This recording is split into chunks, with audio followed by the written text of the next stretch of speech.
Listen very, very quickly, very attentively. So all mothers are there, please. Switch on, please. Come along, all of you. Right. The question is this for ladies. This is for ladies, for Matajis. As I said, Matajis are very special.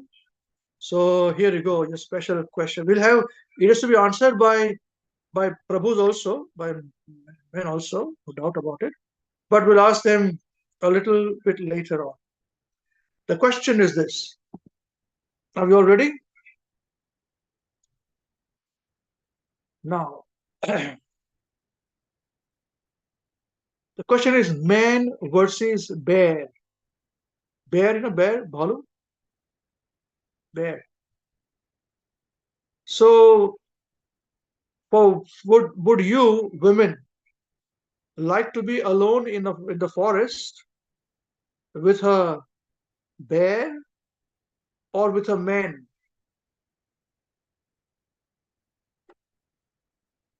To think very clearly. Whom would you like to be with? Only for women first. We'll give them first chance. Do you like to be with men or you like to be with bear? Any one of you know about this question before? Even she knows, looks like. She knows this question? You know this question. So taken a side on this, you got to answer, then give us your answer.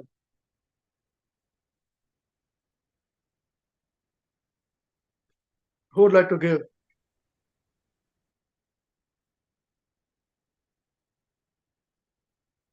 Want to repeat the question again? For women, for you individually, okay? Would you like to be alone in the forest with a bear or with a man?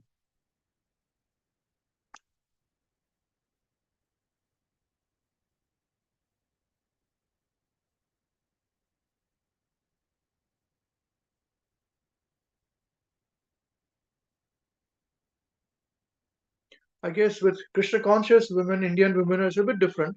Westerners' answers are very clear.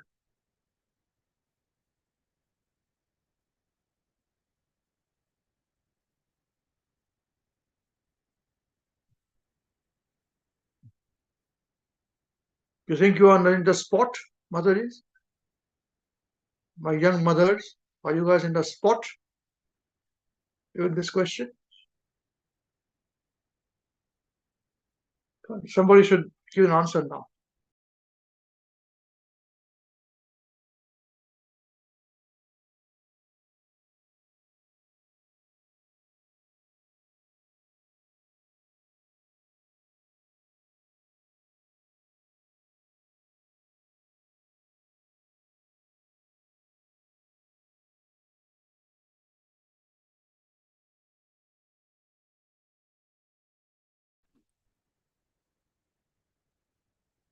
Prabhuji, Hare Krishna.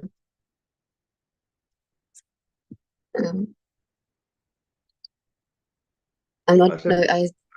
Yeah. Yeah, please. You're the first one. Wonderful. Please give us your answer. I think I saw this question being asked to women some time ago only, and I was very confused because all the West it was being asked to all the Westerners, and all of them without deviation at least in the video that I saw, they chose the bear over a man. Yeah. So what do you choose? So continue. You will, yeah, your analysis will give answers to others. Yeah, please. Continue. Yeah. So I mean it was a bit shocking to me that they chose a bear over a man because I mean I'm not saying that it's a very easy choice to make either ways because you don't know anything about the kind of a man that you'd be stuck with, of course. But to me it was like that a bear will, without any judgment or without any distinction, it will try to harm you or try to eat you in, like, you know that for a fact. That you will not be able to derive any help from a bear whatsoever. That is not a circumstance, but there is a possibility that the man might be helpful in some way at least. and not absolutely a terrible person. Like it's a possibility is all I'm saying. But with the bear, there is no possibility of any help or any shelter whatsoever. So, but yeah, I was a bit surprised to see that. Um, I was a bit surprised to see that all of them chose a bear. But you can tame a bear. You can tame a man also, but you can tame a Yeah, bear. but if you had to tame either of them, it would be much easier to tame a man than a bear, I believe, because It'll be because easier to tame a man than a bear. Oh my God! And listening, all you men. We are Ullus. We are complete Ullus. Women can take us dances in their fingertips, and we start dancing. Okay, wonderful, wonderful. Yeah, that's a good start of a discussion. Yes, yes. So,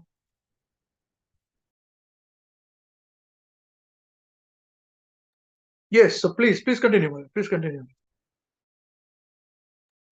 yeah, I was just saying that the lesser of the two evil would be to choose a man, in my opinion, not a bear, because yeah, I mean, Okay. in all natural instincts of the bear and in all possible circumstances that can only harm you, the best you can hope for is that it will not do anything. That is the best that you can hope for with the bear. So it does not make sense to me. Well, the bear is not hungry, he will not harm you. But if the man is not hungry, his stomach is full, he'll still harm you. So you make sure you keep feeding the bear with some fruits all the time. You keep feeding man fruits, you're in trouble. Either ways. What do you think? You thought like this? So that's why I said you have to take a very firm commitment from answering. I'll answer here or answer there. Because I'll twist you. I'll ask twisted questions further. What about this? What about that? So you are sure you want to take for bear, not the man? The other way around. That I mean, yes, that's a fair point. But if you're stuck in a jungle, then I'm supposing that it's going to be for a prolonged period of time. So in either case, there is harm for sure. The No, I bear did not will say. eventually I get did not say it will be long period of time. It can be a short period of time too. It can be for 1 year also. Long period means, of course, doesn't mean few minutes. It could be 1 year, it could be 2 years, but not for life. yeah, Whatever is the answer, whichever way. If you keep feeding the bear will not harm you. He's intelligence. You can make man dance on the tips, but you know how to dance. How to make them dance. You want to think about it again? Your answer has changed. I'll ask. um I'll ask. I I'll ask one father for girl. Is that okay? You want to give your answer still? You want to no keep no your no answer? other Okay. Thank you. yes. So you want to think about it, right? Sorry, Guruji? You want to think about your answer, or you give an Yeah, answer I to. think about it a little bit, but yeah. Yeah. Okay. All right. So now for those who are joining us new, afresh, the question is this: that if for women, we're putting answer for women, if a woman is alone in the woods or the forest, would she prefer to be with a bear or a man? Now, suppose Prabhu, you have a daughter, okay, grown-up daughter. So if you had to put her in a choice of keeping with a, if she has to, what do you think? She should be with, choose a bear or a man in a forest. What are her chances to be better off? A man. Man. Yes. She should be with a man. Okay. Why man? At least you can communicate with man and he will protect. Yeah. Man will protect using his husband. I did not say husband, I said man. Yeah, whoever it may be, he will, can communicate and then he will protect. He will protect. Yeah. Okay. All right. No problem. Well done. Well done. if you think like this. Yes, Sanjeev Prabhu, you have a young daughter. How old is she? 10 years old, 11 years old, Hare Krishna. Prabhu. 12 Yes, years Prabhu. old. Yes, Prabhuji. 11. So, with an 11 daughter, if she has to be in a forest and in the woods, would you prefer her to be with a bear or a man?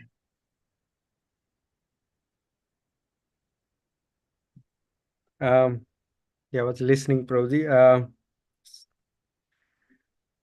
My answer would be man as No, it's well. not an answer, all right? You are a man too. Yes. My answer would be man, Prabhuji. But Your answer would be men. yeah. Okay. Um, You guys are yeah. very good. You do not know what men can do, huh? Well, yeah, by looking at nowadays, a lot of things happening Nowadays. and men are behaving worse than animals. But but But you again, prefer, the sorry. yeah, continue. I'm just teasing you. Yeah, yeah. Yeah, but again, there is a possibility, Prabhuji, for human being to Absolutely. understand or to Understand. tame or to whatever to the situation according to the situation they You are can my behave. brother, you are my uncle, you must not do Yes. this. You say, oh, yes, that's right. You're very correct. I'm your brother, I'm your uncle, I should not do this. Yeah. Yeah, but Okay. in woods, as we discussed before as well, and from scriptures as well, like women and men are it's like butter and fire. So yes, Only Prabhuji. that. Only that. You think men will just have sex with the woman? Is that what you're saying? Not just that, Prabhuji. Do you think the men will love the girl in the forest? I love you so much. I'll bring stars for you from the sky. What do you think? The moment he knows that a girl is vulnerable, how will she behave? How will he behave? Yeah, there is a Nobody's around. in Nobody's woods there looking are at other needs me. as well, Prabhuji. It's like you have to feed your stomach, so there is a needs like to fulfill in woods. So you can't survive just. Yeah, that's right. So it's available. Fruits and berries, everything is available. Okay, let's add to that also. Yes, Prabhuji. All food stuff is available. Food grains, your atta, your roti. You ask for roti, roti comes. Here, roti is available. Whom would you prefer? Men or a bear?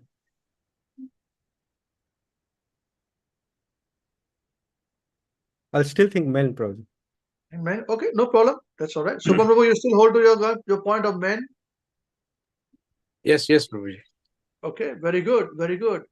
Okay, where did Shushti Mataji go? She ran away. The question. Yes, mother, what do you think?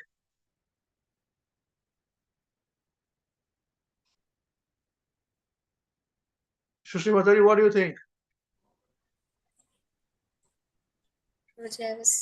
I was just thinking I will not go to the forest. Somehow if I I can. won't go to the forest at all. That's right. But if you are, whom would you choose? It's a question of choice. A bear or a man? Better to be with a bear rather than going with a man. Man, she prefers a bear. Okay, I will not elaborate more. Thanks, fine. Okay, that's fine. For a bear, it's a shame on men. Okay, Pradyumna Prabhu, what do you think if a sister of a man, if a girl has to go in the forest, is alone in the forest, would she prefer to be with a bear or a man?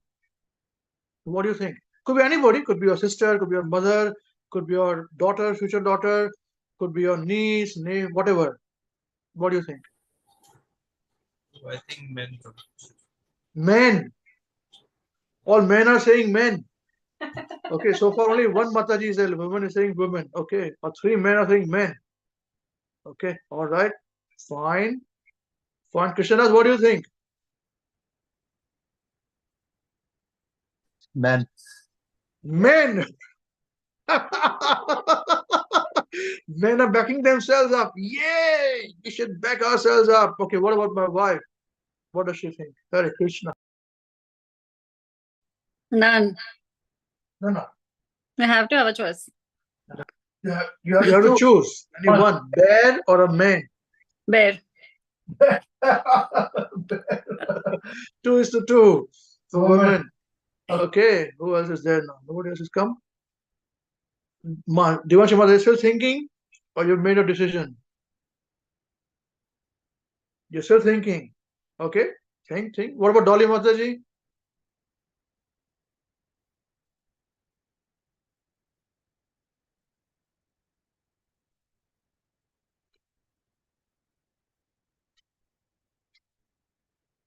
She's not around. She's outside, Prabhuji. I think she's not at home yet. Sorry, She might be traveling, Prabhuji. She's she might be traveling. Okay, all right. Okay, what about Suchi Mataji? Hare Krishna.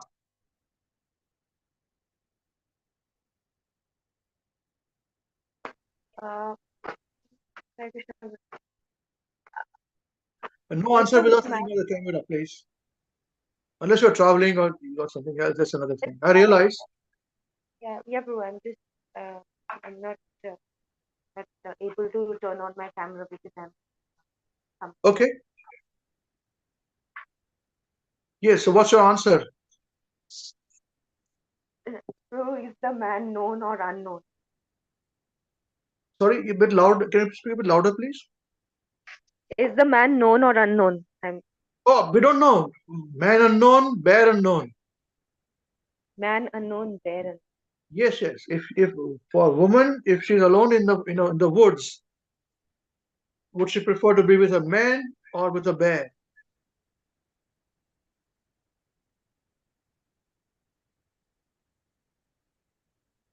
I think so. None would be a good answer for it. No, there is no three. You have to take a decision. That's what I said. With me, you take decisions. That's the meaning of leadership. Leaders take decisions, right or wrong. Understand why. To say this is my decision, I've taken a decision. Fine. I'm a chopping block.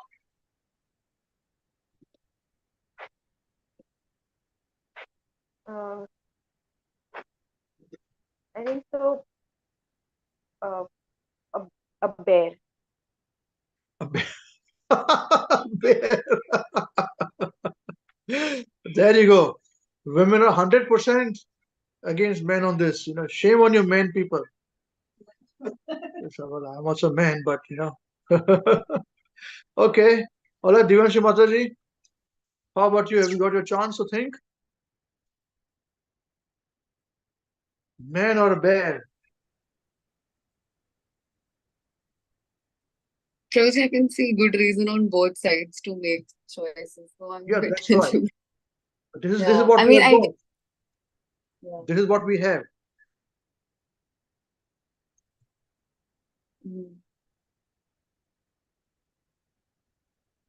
The danger on both sides could be severe, but I'm strictly thinking from a survival point of view. Yeah, survival point of view. I think I'm not sure, but I'm gotten very confused because of this.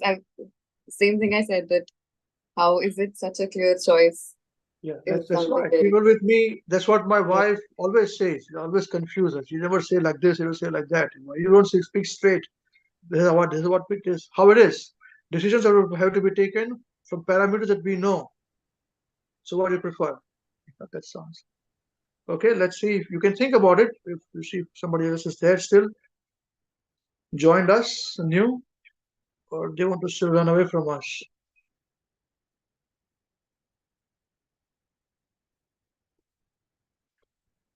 Okay, anyone wants to change their answers? Any Prabhujis? Or you're becoming too ashamed to say, no, we should back up men. At least men should talk about men, talk up men.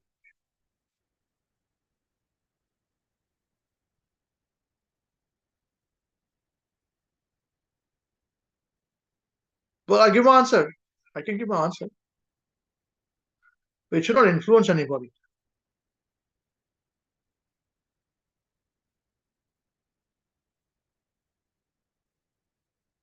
Yeah?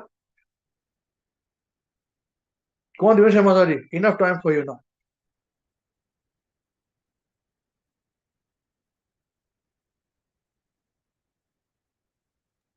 Is it going to be man or is it going to be bear?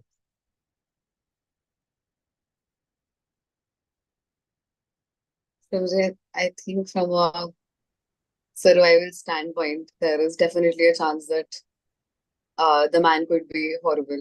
Absolutely, definitely, there is a chance that the very, very it could be on the extreme sides for both cases. But from a survival point of view, strictly from a survival point of view, I still think there might be a better chance to survive if there is a man. With a bear, you cannot expect any honor. You might still be able to. Yeah, I'm still not sure. The ideal would be none. That's the best choice. Neither, but but there, yeah. I mean, see, with men, the chances of survival, he may keep you alive for certain reasons, and those reasons are terrible reasons. A bear may just eat you up. If he's hungry, he's not going to eat you for no other reason. Animals don't eat for no reason, but man will do for no reason.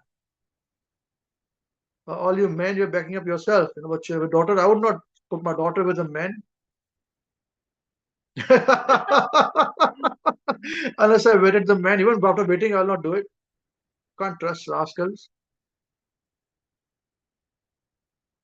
demons. Bear, we don't call bear a demon, do we? We call man a demon, right? Is it not so, Mataji? We call man a demon, not bear a demon. Bear is a demon, we know. Bear will eat what? Bear is animal instincts. Okay? They will eat when they're hungry. They attack when they need to attack. They may attack otherwise also. But still, if they know that you are a food source of giving food from climbing from the tree and throwing bananas and all these things on them, they'll eat. So this was good. I'm hungry. I come there, sit down. They'll give it to me. If I roar, they won't give it to me. So they know. They'll keep quiet. But a man, how can you tame a man?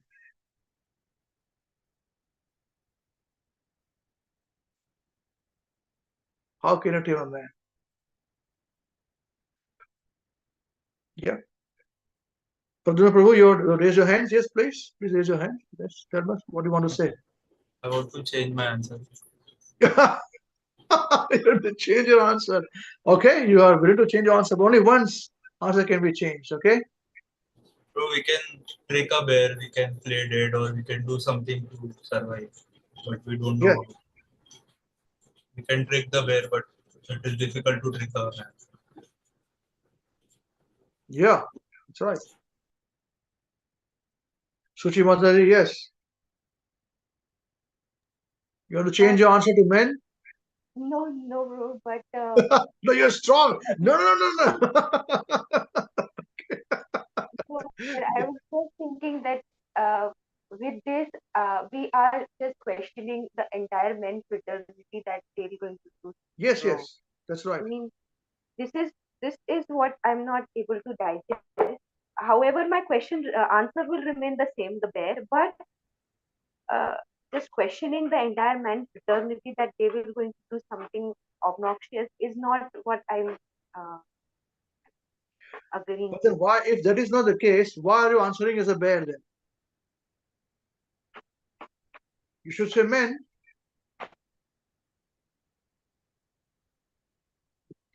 You are judging the whole bear population and you're judging the whole man population. So you can't have Yes, both ways. I'm feeling bad for men, judging them, and then you want to change your decision. So I'll be with men then.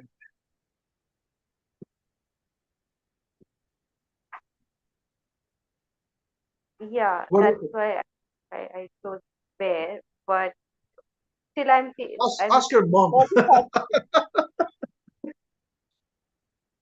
Mom, if Still I'm I'm in the forest, whom do you prefer I be with, man or bear? Or your dad?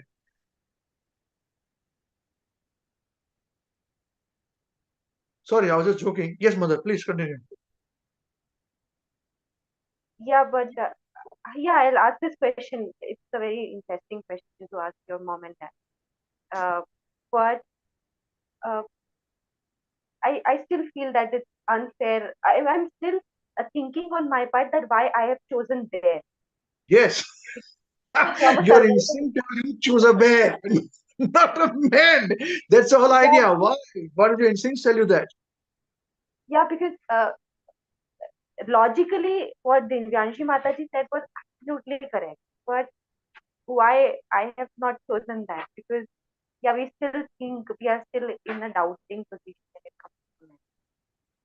Yeah, but Padre Prabhu changed his answer, saying that no, but we can play dad, we can play things with the bear, not with the man.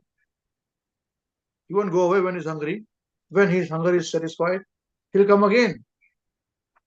He's very Yeah, greedy.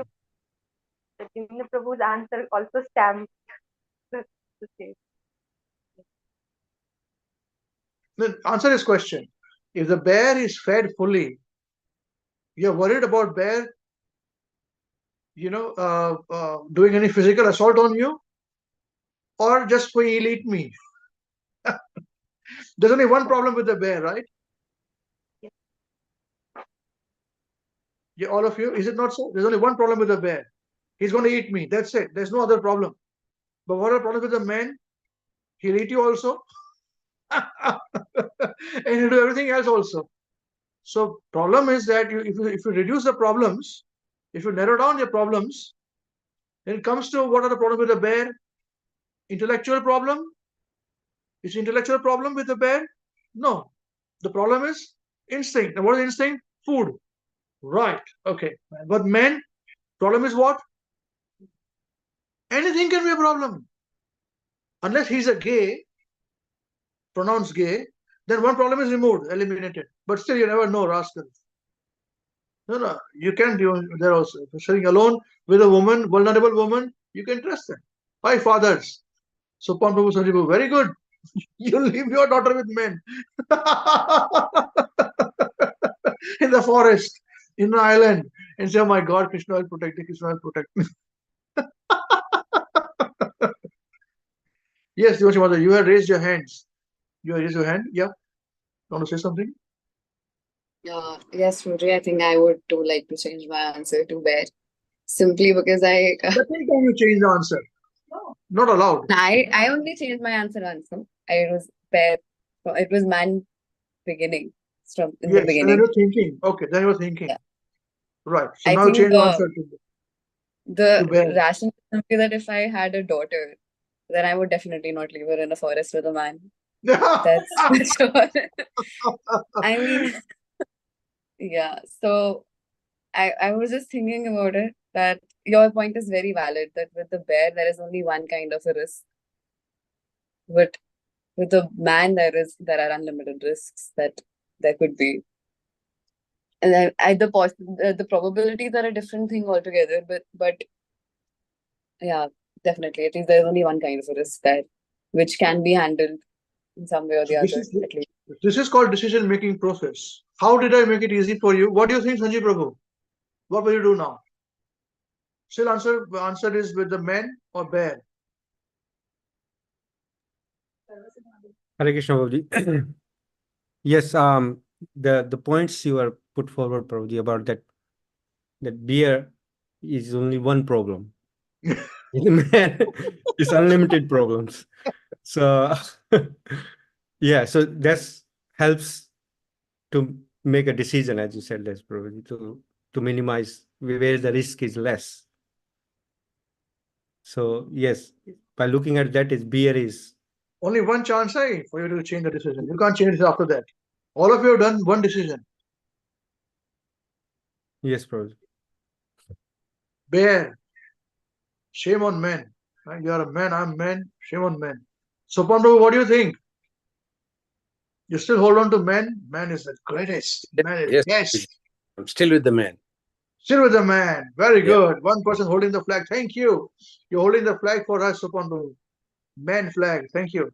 What do you think, Krishna Prabhu, Krishna Prabhu? What is your answer? You still want to feel the man is right? Man answer is right, or bear is good? So man.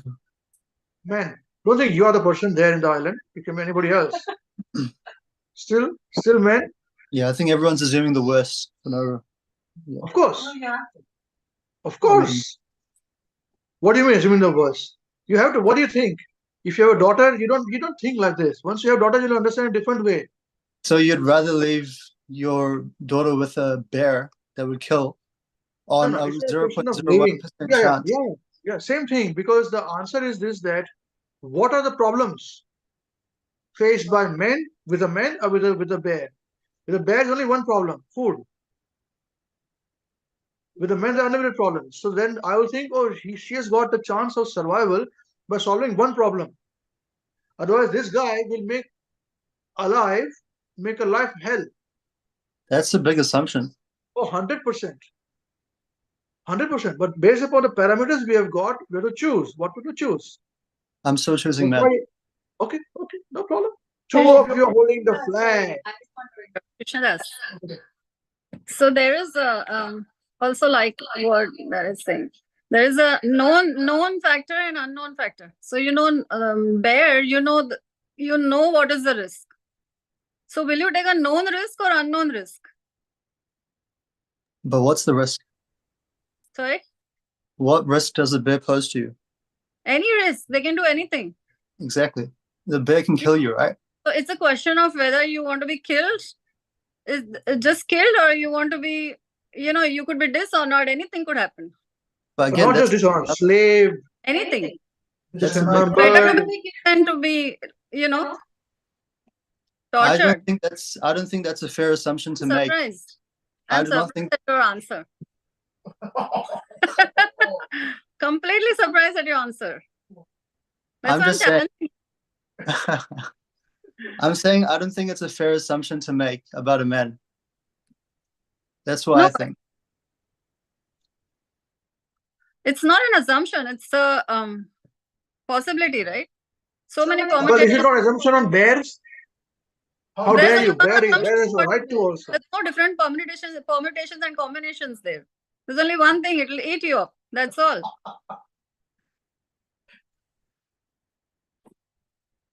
Think about it, you might change. No, okay. You're still holding to it. You had your chance. Men, you got two men. All right, who else has come now? Who has joined now? We should keep moving.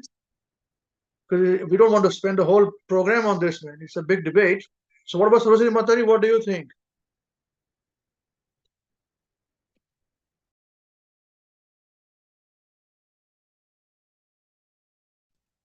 Hare Krishna Prabhuji. Sorry, I joined little late. So what I heard and understood that there is debate going on if you are left with a man on an island and a bear. So whom do you choose? Is that the correct question, Prabhuji? Yeah, whom would you prefer? Yes, that's right. Okay.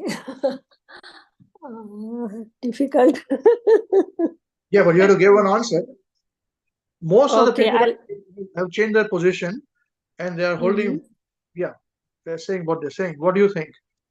I'll go with the man, Prabhuji. With a man, have you thought about it? You have only one chance to change your answer, okay? So you're taken Yes, one Prabhuji. option is taken. You sure about this? Yes, Prabhuji. Okay, now tell me what are the problem? What are the problems for your daughter, for yourself to be in the woods with a bear? So bear can attack us and kill us. Yeah, simple problem. Problem. Now, what is the problem, or what are the problems for you or for your daughter to be in the woods with a man alone for a long period of time? Yeah, there can be multiple problems, Prabhuji. Or no problems too, but multiple problems too. Yes, okay? no problems too. Yes. So what would you prefer? I think I'll prefer man still. Yeah, because You still prefer men. Okay, yeah. very good. You got three of you. Two men are standing holding the flag, and one Mataji, one woman is holding the flag. Very good. Men has got some votes, and there are so many against. They all said men are rascals, demons. We don't want men. Bear is better. You keep feeding the bear, you feed bear some food, and he'll go away. He'll come next time to only feed, nothing else. But man will feed the food to man, he'll come again for some other reason. But it's up to you. You had your choice. No problem. You still feel man is good? No problem. The man can eat you up also. He's got a chance. He can choice to eat you up also. Bear can be eaten only once. They eat you up and finished. The man will eat you up every day, or for every year, or whatever it is. Yeah. But it can be vice versa too, Prabhuji. A 100%. woman can also make man's life hell. Yeah, woman can also make life hell. That's what Yes, you're saying, right? Prabhuji. Yeah, you're holding on. That's why you're saying man. Oh, this is woman empowerment. We never thought like this. It's a different angle. Yeah, woman can also make hell life for men. Come, we'll show you, I'll make okay, all right. So you hold a choice. That's fine. I'm just seeing if anybody else there, Yes, Prabhuji. Okay, I think everybody has taken the choice. They had the two chances. It's all done. Wonderful.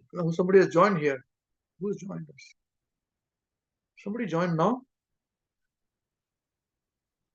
Oh, Parth has joined. Parth who has joined. What do you think, Prabhuji? What is the answer? Krishna, sorry, I was just listening to all that thing on YouTube. There was Yeah, some network wonderful. issue. So now you're here live now. Man, Wonderful. man, Now tell us. man. You would prefer men, not women. Yes. No, Not bear. not bear. And the reason for Yes. it is? Prabhu, like there are multiple reasons, but with a bear, the risk is 100%, like of death. Because the bear by instinct it will want to try kill us, right? There is no. No. Bear will attack. Animals attack only when they are threatened or they are hungry for food. They see you as a food or they see you as a threat. That's it. Otherwise, they don't attack you. So we don't know whether the bear is hungry or not, right? No, but why do you assume a bear is not hungry? Okay, bear is not hungry. And then he'll become hungry after 2 hours. Possible. Okay. Man is also hungry. What will you do? I'm talking for your daughter. I mean, for you, for women should be done what? That's what I'm saying. Okay, for women. Okay. I was thinking for me, I would choose a man, but for even that is very, very ambitious. Very good. He treats you like a slave, man. If he's a big man.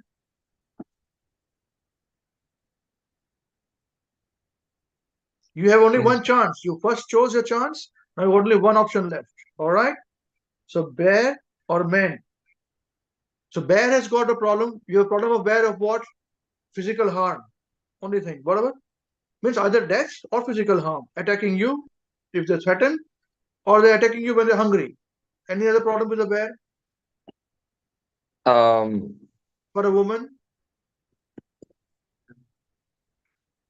I'm sure he'll not fall in love with a woman or physically assault the woman, sexually assault the woman. But what will a man do? What are the problems with the man? there are multiple problems, but there are also good also that can come out of, let's say, Yeah. if we Men are very good people. I understand. not very good, If but you have there's a daughter, so if you have a daughter or if your sister or your mother, you prefer to be with the men, the woods, forest, or a bear.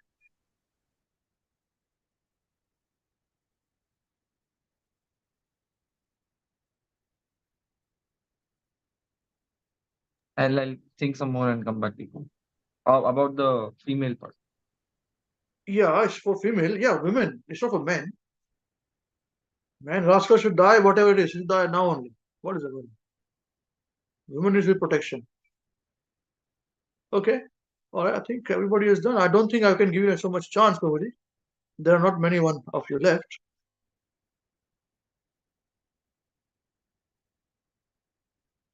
So what is the number of, what are numbers now? Let us see the numbers. So we have got men is supported by Sopan Prabhu. He's a union leader, grand old party man. He founded the party. Supported by then, seconded by Krishna Prabhu. He's holding the banner for the men. Sanjeev Prabhu has changed his position. Pradan Prabhu has changed his position. Then we have got third is Saraswati Mataji saying that men doing this. Okay, fine. Parth Prabhu, now you got a chance now. Tell me. Unless somebody else joins in, then you got a bit more chance to think.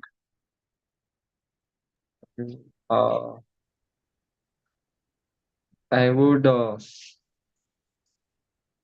go for a man, Prabhu. Still men? Yeah. Okay. Right. And why like this?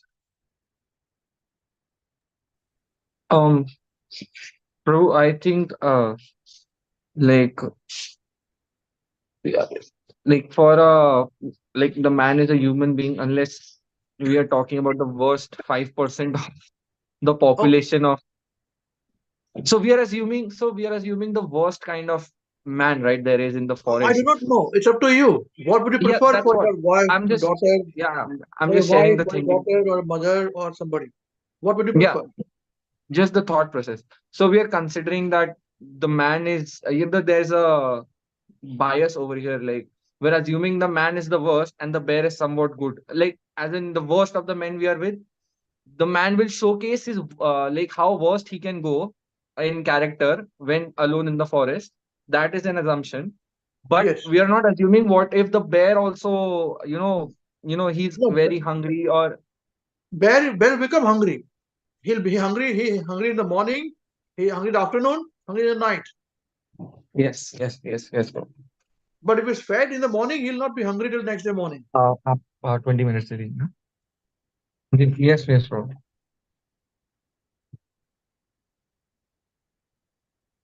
So you're doing something else. Tell me. And yes, bro, something. You give your answer, right? You Yeah, give man, you I give give. the answer to men. Man. So there's men, right, with it? Okay. No problem. No problem. So we've got who has got more votes? So women are who? You raise your hands, please. Oh, no, not women. Bear, who raise your hands, please? 1, 2, 3, 4. Others have switched on the camera. My wife, that's 5. Myself, 6. Who else is there? Suchi, 7. Suchi Mataji. Okay. And for men, it is who are the men? Men, we've got Sopan Prabhu, Krishnadas, then Saraswati Mataji, and Parthabu. So 7-4, men are defeated. Men are finished. This is very bad for men. It's shameful for men. You know, this is the character. All our Vedic scriptures are based upon men. I was hoping that I thought that Indian women, and Krishna conscious, they may change their opinion. But they change their opinion the other way. I could convince them. I tell you, if I had a daughter, I would train her to self-protect, and she can protect herself from the bear. Climb the tree or whatever. Climb the tree also, but kill a bear, problem is solved. Kill a man, problem is solved too. But bear cannot think as much as man can think. Greed is there not in the bear so much. Bear can also bear can also think, if I kill only one person, what will I eat next day?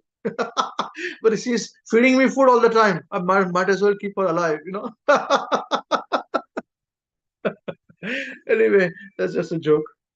All right, any thoughts on this before we move to our main program? What do you think is a good question, or was it a bad question? I know it was a twisted question.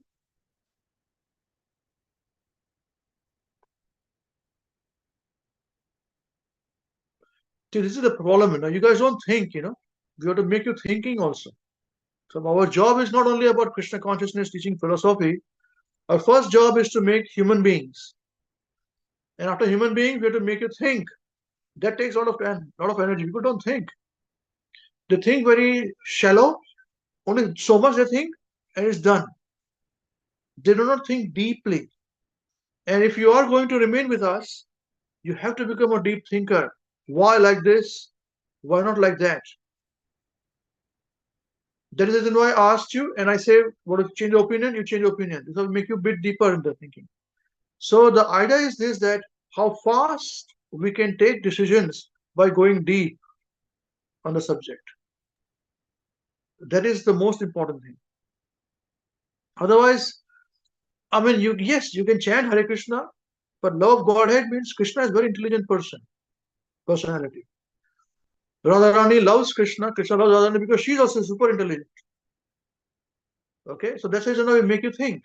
and then make a commit to your point. This is what it is. I'm committed, done, full stop, So, okay, wonderful. Thank you very much. A big clap to all of you. Hare Krishna. Now, let us start with our self-realizations program on what we had sent the messages and our online programs, including this program. Although I said it was yesterday, but what are the things that inspired you the most? Your self-realization. Who would like to go first, please? Feel free. Thank you very much.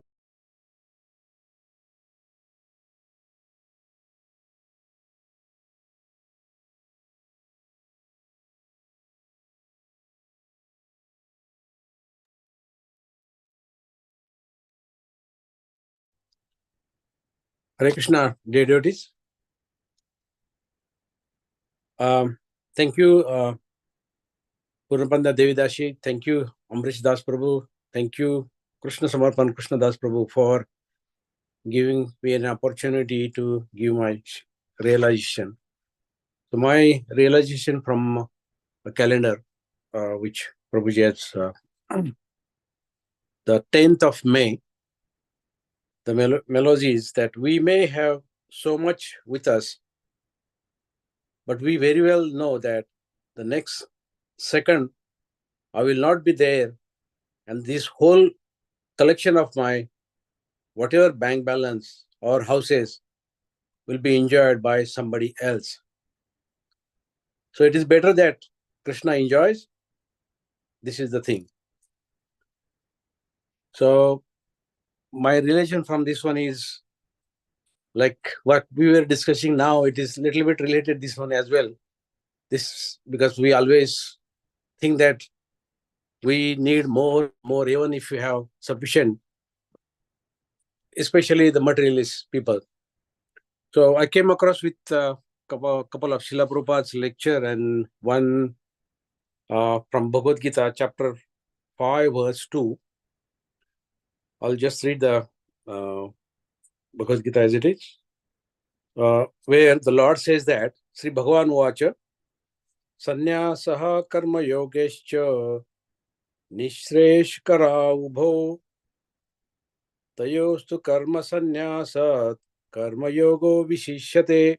Translation by Srila Prabhupada. Srila Prabhupada ki jai. The blessed Lord said, the renunciation of work and work in the ocean are both good for liberation. But of the two, work in devotional service is better than renunciation of works. So here Srila Prabhupada in purport says that the people are mad after the sense gratification, and they do not know that the present body, which is full of miseries, is a result of one's spiritual activities in the past. Although this body is a temporary, it is always giving one trouble in many ways. Therefore, to act for the sense gratification is not good. So when a person eager to achieve liberation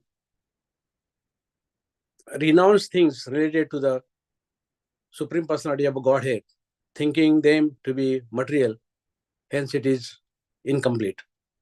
So Srila Prabhupada says that the renunciation is complete when it is in the knowledge and that everything in existence belongs to the Lord, and that no one should claim that the proprietorship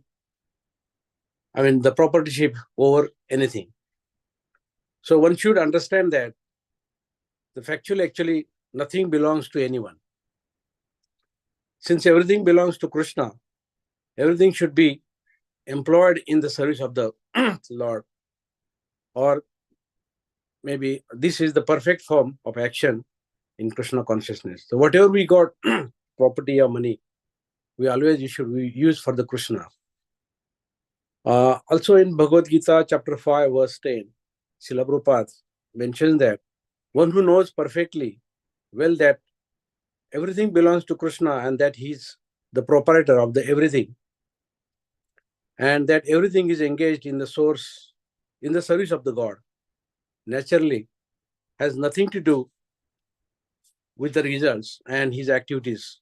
So whenever whatever or in sinful, so even one's material body being it is a gift from the Lord for carrying out a particular type of action, can be engaged in Krishna consciousness. So in conclusion, is that the person without Krishna consciousness acts accordingly to the concept of the material body and the senses. But the person in Krishna consciousness acts according to the knowledge about the body and the property of Krishna, and should therefore be engaged in the service of the Krishna. So further, Srila Prabhupada, in one of his lecture, Srila Prabhupada says that the Krishna, he is the creator of the entire cosmic manifestation. So yet, he is unattached. If we were to construct a very big building or skyscraper, or we have a big manufacturing unit or earning millions of dollars, we are attached to it. But the Krishna he's renounced, and although he has created everything, but he is not attached. So although Krishna has his transcendental form, that is Sat Chit Anand, which is in so he is not disturbed by the bodily necessities of life, that is daihika. Like for example, he's never hungry, he's never thirsty or fatigued. He sees everything and is present everywhere. But he became his body as a transcendental, and he's above vision. So we have to learn that everything is Krishna's. We're all Krishna's sons, God's sons. So we can enjoy taking prasadam and Krishna. And Krishna, he is the proprietor, bhokta, enjoyer. So everything should be given to first Krishna, and then we take as a prasadam. So this knowledge, I'm very fortunate to have an association with the Namhata. So this sort of practical knowledge, though we read the books, we get the knowledge, but practical knowledge we get in association of the devotees, which I got it, this Namhata, like last 10 years, I'm in the Namhata, headed by Amrish Prabhu. So these sort of things, we get practical, knowledge as well, but when we are in the association with devotees, we get practical things which we implies in our daily routine. Thank you. Hare Krishna. This is my realization. Thank you very much, Prabhu. Hare Krishna. Yes, please continue. Who would like to go next? Don't wait for me to ask. Please. Thank you. Hare Bol. Hare Krishna, Babuji. Thank you, His Grace Amrish Prabhu, Her Grace Purna Pragya Devi Dasi Mataji, and His Grace Krishna Prabhu for organizing these programs and giving us a chance to share our realizations. And thank you, Sopan Prabhu, for your nice realization. My realization is on a transcendental mellow as well that Prabhuji has shared. It says that Mangal Arti is there, Japa is there, 16 rounds minimum we have to do. Endless Srimad Bhagavatam is there to study. Where is the question of less service? We want people to see, when people see, our mind accepts as seva or service. But what is not seen, we see as less. This is the thing. If you are satisfied to sit anywhere and read Srimad Bhagavatam, then you will never be disturbed. His Holiness Mahavishnu Goswami Maharaj. So, what I realize from this mellow is that that our daily sadhana is a big service. We might not consider it service and only consider services when we do service at temple, in festivals or other important days. Yes, that is also service, but the first service is our sadhana. And Guru Maharaj, there is an example that Guru Maharaj studied Srimad Bhagavatam every day for hours for so many years in temple quietly. And Guru Maharaj showed us that bhakti is dynamic, that we can sit down and open Srimad Bhagavatam and study. This is service. Actually, study Srimad Bhagavatam, Bhagavad Gita sincerely, daily, sometimes very difficult. We can run here and there and participate in big events, but when it comes to study Srimad Bhagavatam sincerely, it is very difficult. Guru Maharaj's faith in Srimad Bhagavatam was unmatched. Any difficulty, Guru Maharaj said, open Srimad Bhagavatam and read. And devotees shared the experiences that how reading Srimad Bhagavatam saved them from difficulties. My realization is that whenever I'm lacking in studying Srimad Bhagavatam, my daily sadhana gets disturbed, and the whole routine is disturbed. That's why the association of like-minded devotees is very, very important. Because by attending Hare Krishna weekend programs, I come back to track again. So thank you, Prabhuji, for conducting these programs. And there is a verse that we says in our invocation prayer as well, from Srimad Bhagavatam, Canto 1, Chapter 2, verse 18. Nashta prayeshava bhadreshu nityam bhagavata sevaya bhagavati uttam shloke bhaktir bhavti neshtaki. By regular attendance in classes on the Bhagavatam and by rendering of service to pure devotee, all that is troublesome to the heart is almost completely destroyed. And loving service unto the personality of Godhead, who is praised with transcendental songs, is established as an irrevocable fact. So this is the point. So I just want to share one point that Srila Prabhupada mentioned in purport. Srila Prabhupada said that the remedy is the association of the Bhagavatas. There are two types of Bhagavatas, namely the book Bhagavata and the devotee Bhagavata. Both the Bhagavatas are competent remedies. Both of them are either of them can be good enough to eliminate the obstacles. A devotee Bhagavat is as good as the book Bhagavat because the devotee Bhagavat leads his life in terms of the book Bhagavat. And the book Bhagavat is full of information about the personality of Godhead and his pure devotees who are also Bhagavatas. Bhagavat book and person are identical. So yeah, so here that's why we must study Srimad Bhagavatam daily and sincerely. This is called rendering service to Bhagavata, which will destroy all the obstacles. And Srila Prabhupada has done very hard work to translate these scriptures. As we last week we have seen the remembrance of Srila Prabhupada by His Grace Hare Krishna Das Prabhu, that Srila Prabhupada took so long to translate each word to make sure that it is precise meaning.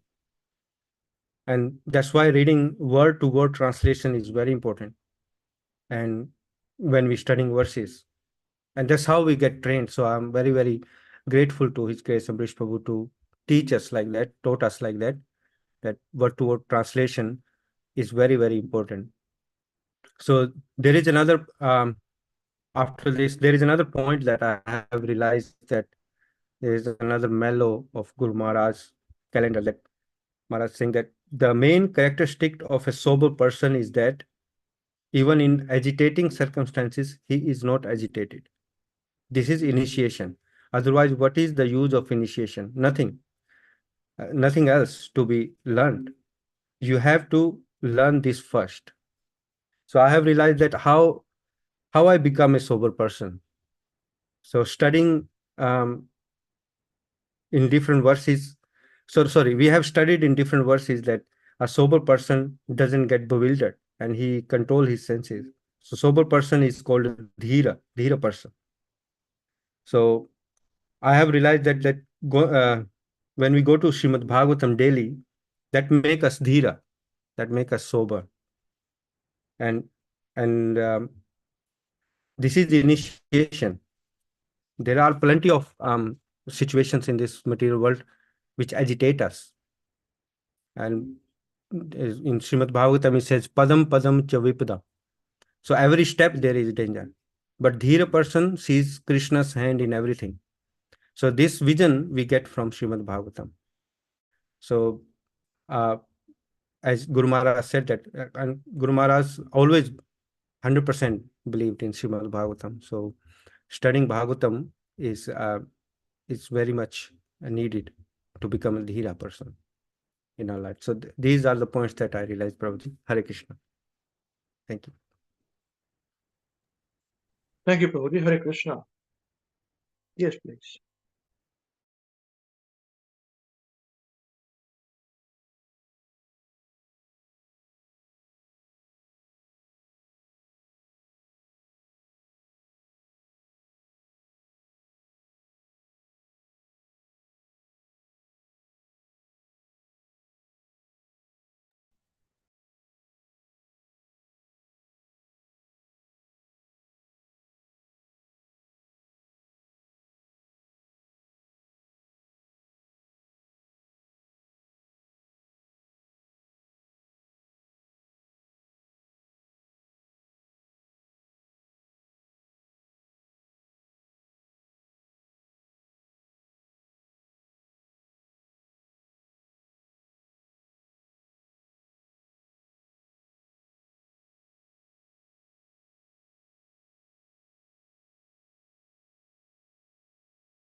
Okay, Saraswati Mataji, Hare Krishna. Would you like to share?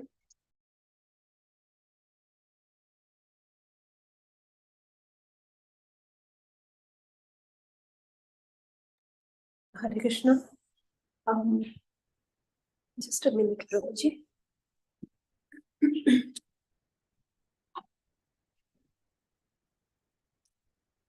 Hare Krishna, dear devotees. Thank you, Amrish Prabhuji. Is the camera not on? Sorry. Can you switch on the camera, please?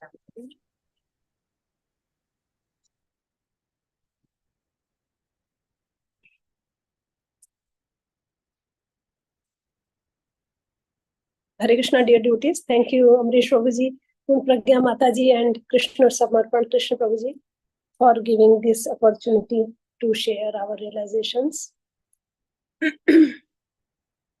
So my realization for today is from one of the transcendental mellows which Prabhuji posted.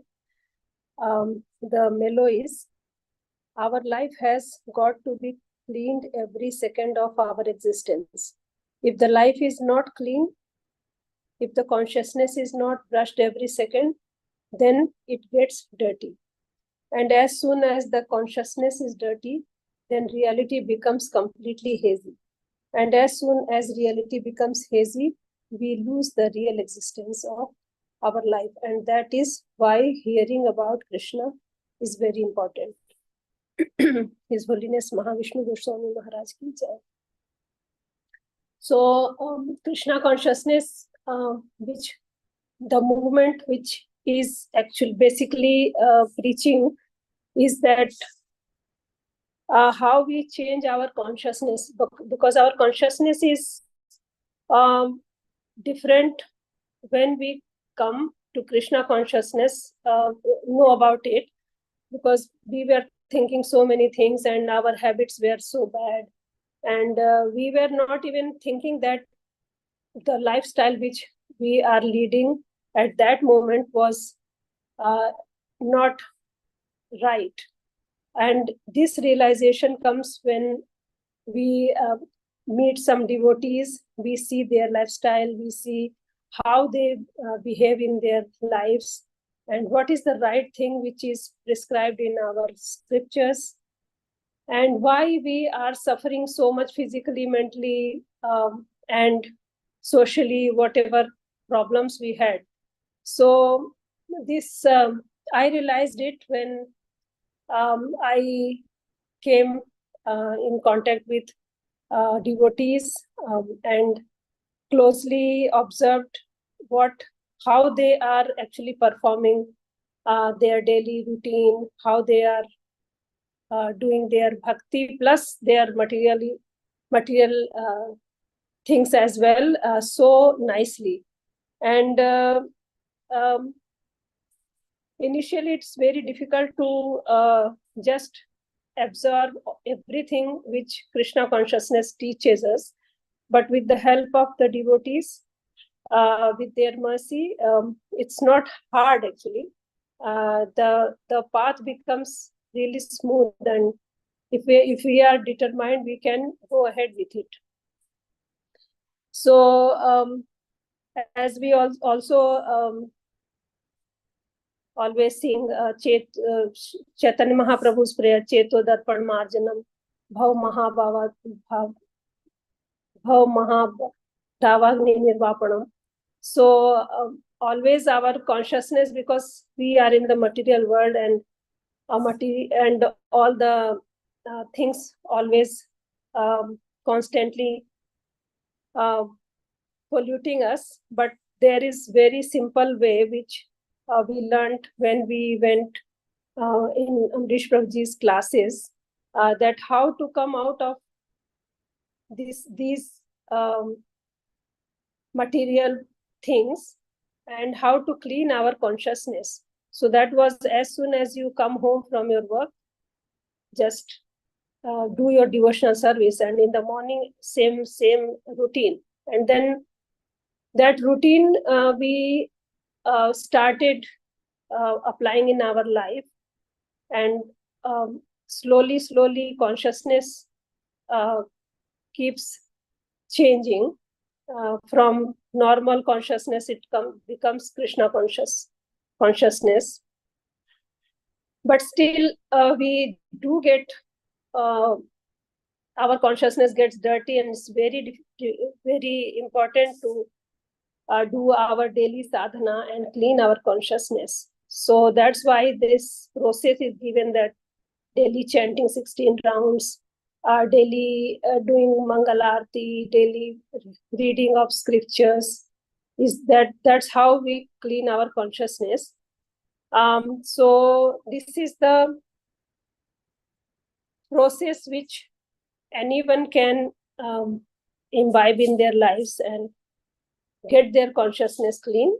And this is also Mahavishnu Goswami Maharaj has, in many of his transcendental mellows, in many of his lectures, has repeatedly told us. And if we are preaching in his mood, so we have to carry forward this message as it is, as it comes from Srila Prabhupada, as it comes from Guru Maharaj, and just spread the message how Guru Maharaj wanted it. So we are, whenever we are meeting with devotees, we try hard to just discuss about Krishna, just to purify our consciousness. If Krishna is there, everything is pure. So as Krishna also says in his Bhagavad Gita, that yat karoshi yad ashnashi yad juhoshi dadasiyas yat tapasyasi kaunteya tat kurushva madarpanam. Translation by Srila Prabhupada. Srila Prabhupada ki jai. Whatever you do, whatever you eat, whatever you offer or give away, and whatever austerities you perform, do that, O son of Kunti, as an offering to me. So whatever we are speaking about Krishna is also an offering to Krishna. And that is the greatest service for our Guru Maharaj and Srila Prabhupada. So whatever little in little way we can do that service is the greatest opportunity for us. And thank you again to Prabhuji, Mataji for giving this opportunity. Hare Krishna. Thank you very much, Mother. Hare Krishna. Wait, did you switch on the lights? Is it dark over there? It's morning time, summertime? Or is it raining? Your voice is not. The light is on, Prabhuji. I don't know why it's not. Okay. Because I'm on mobile and my internet is not very good, Prabhuji. Coming, going. So maybe the reason. I don't know. I thought maybe lights must be raining or something there. No, it's summertime. not raining, Prabhuji. No, it's quite sunny outside. Yeah, that's why we have to just pull the curtains because it's very hot outside. Very hot. Yes, Wow. Prabhuji. Okay, Hare Krishna. Hare Krishna, Prabhuji. Thank you. Okay, who would like to go next now?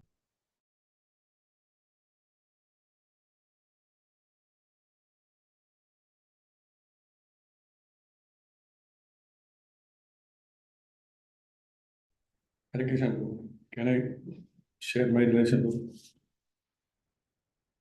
Okay. Thank you, Amrish Prabhu, Purnapagna Devi Dasi Mataji, and Krishna Prabhu for your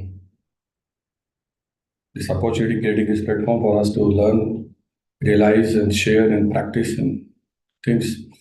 So, and thank you to all devotees who give their time to listen to people like me. So Prabhuji, before I share my lesson, I want to tell you, and I have already discussed with you that today we started Krishna Kids program here online. And very good. And 6 children actually came to the online discussion. And we are all lost. They have no idea how to turn it on, turn it off, camera and all those things. But yeah, eventually started working out. So Pradyumna and Sushti Mataji are actually coordinating, talking to neighbors, the relatives, and yeah, we're talking to parents here. So eventually it manifested and we have started it. And we need blessings from all of you so that we can continue and please Maharaj. That's it. So I don't know how it's going to work online. One boy was from WECAN also. So most of them were from Nagpur, but one of them was from WECAN also. And a very nice set of children. And yes, so we'll discuss with you separately that what actually happened and how the conversation happened. It was a challenge to engage with those. One girl was 3 years of age, and the oldest was 8 or 9 years. That was the age group. This inspired me actually. We're conducting some programs here, and then the children will go to YouTube and Google and also ask this question: who Krishna is and what Prabhupada is and what to do. So I said, okay, let us do our side. So I thought I'll share that thing first. Now, relation point of view, that Krishna consciousness is very simple, and that's why we miss it. And Maharaj keeps reminding us. And here in our family groups and other groups for which we share Maharaj's post from the Hare Krishna WECAN website, which Sushti Mata does, and we share that also. So that's also very inspiring, and we discuss them all the time whenever we get time. One of them is from that post, that Melo, these increasing necessities are putting us in the vicious circle of birth, death, old age, and disease. These increasing necessities are putting us in the vicious circle of birth, death, old age, and disease. If you decrease your necessities, then you win. And that's a challenge. We all want to progress. We all want to be stable. We all want to be materially sound.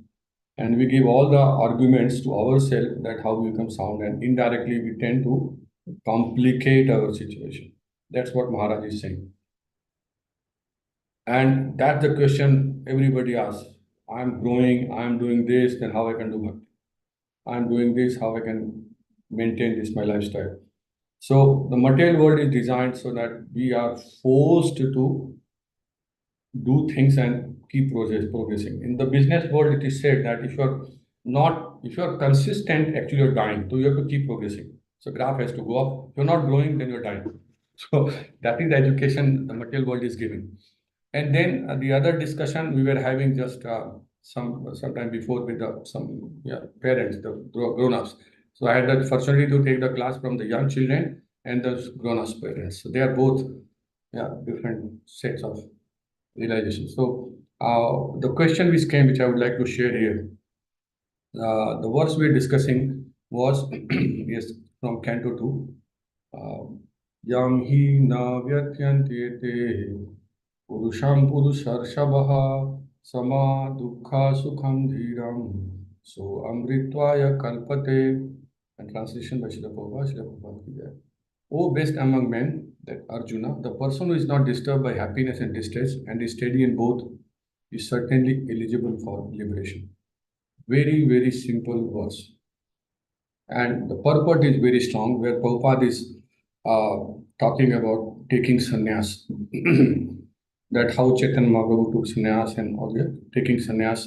And taking sannyas means getting away from your children and family, wife. And that's what Prabhupada is saying. But I said, how do we do it? And you can't be a sannyasi one day, tomorrow morning. It's a lifetime practice. That's the question we all the time discuss. That Hare Krishna is a lifestyle. It's not that you just get it from somewhere. You take a tablet and you're devotee. Yeah, it's not going to work like this. So the point was coming to this, that we all get disturbed by dukkha. Dukkha is always disturbing. And ask parents that, do you get disturbed when there's sukha? Krishna is not talking about dukkha only, he's talking about sukha also. Is the sukha also disturbing you? And then I challenge all of us that sukha never disturbs us. We all tend to enjoy. We all want to enjoy. That's our natural tendency, because then we say Sachit Anand. No? We have argument. No, as a devotee, we have arguments. I'm talking about myself. We give argument to any argument. Yeah, we interpret things. We have discussed this many times. I remember once class which was taking long back, and he asked us to close our eyes, go to a beach, and see there's some tree and all those things, and then describe. And I think 7, 8 of us were there, and we all described it so differently. Oh, that's how it is. And that's how we change the main topic and we go somewhere else. So, so we're discussing about sukha. Sukha is which slip karta hai ki nahi karta. And he said, no, sukha doesn't disturb us. We want sukha. And then Maharaj says, if you, these material things, then you will automatically going to get into birth, old age and disease, and rebirth is going to happen. You're going to, and if you want to be happy, then you have to leave this thing, that's sannyas, which is again, artificially it cannot be done. So then the relation went on and we kept talking. I said, the first thing which Maharaj always said, that if you say your deathbed, you will be polite and humble. These things will never disturb you. They said, if you go to Samshan Ghat, we should go to Samshan. I think I've also heard in our the classes every day, or not, once in a week. And you remind, I don't know if Pradyumna has shared his relation. Pradyumna, have you shared your relation, what you told me yesterday? You have not. So Pradyumna is going to share that relation. And that was a very nice and thappad lagne wala relation. No? We should get awakened. No? That's why it is so disturbing. So I said we go to Samshan Ghat and we should realize that this is what we are. And once we realize that, we see our actual position, then all these things will not bother us. Then we'll not tend to enjoy. Then we'll not try to make good investment. Then we'll not ask for comfort. Then we don't, we just somehow miss that point. And that's how the situation or our condition to get liberated never happens. Yeah, it happens in our mind. Yeah, because when we discuss about, no, we are doing voluntary dose austerity. When you are actually giving up certain things, like on Ekadashi, that's an austerity. We renounce those nice food and we don't want to eat them. But it's other way. Actually, on Ekadashi, we eat more because we are having fasting. So again, this contradiction prevail. I said, okay, now Nirjal, Ekadashi and all those things. So the sukh doesn't disturbs us. We want happiness. And Maharaj says that if you are into this tendency, you will never come out of this. And if you want this, you have to reduce these things. So Maharaj Relations And Gita makes so much sense. Maharaj has said that one slok is enough for you to go back to Godhead. You don't need to memorize all those verses. You just need to realize one verse solidly and you're out of this. And Maharaj also very clearly said, personal instruction to me, that you don't need to read anything other than Gita and Bhagavatam. Everything is there. It will answer all your questions. And it's amazing that it does answer all those questions, at least my question. So that's what I wanted to share, Prabhu, and give that information. Thank you. Hare Krishna.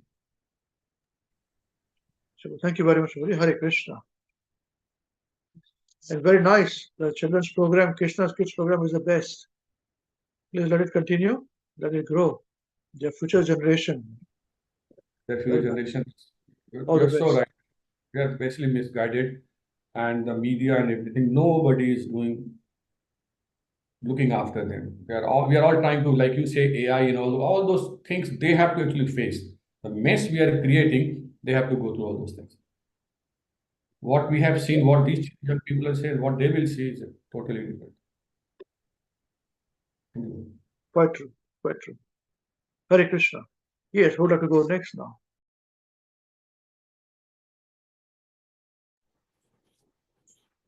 Hare Krishna.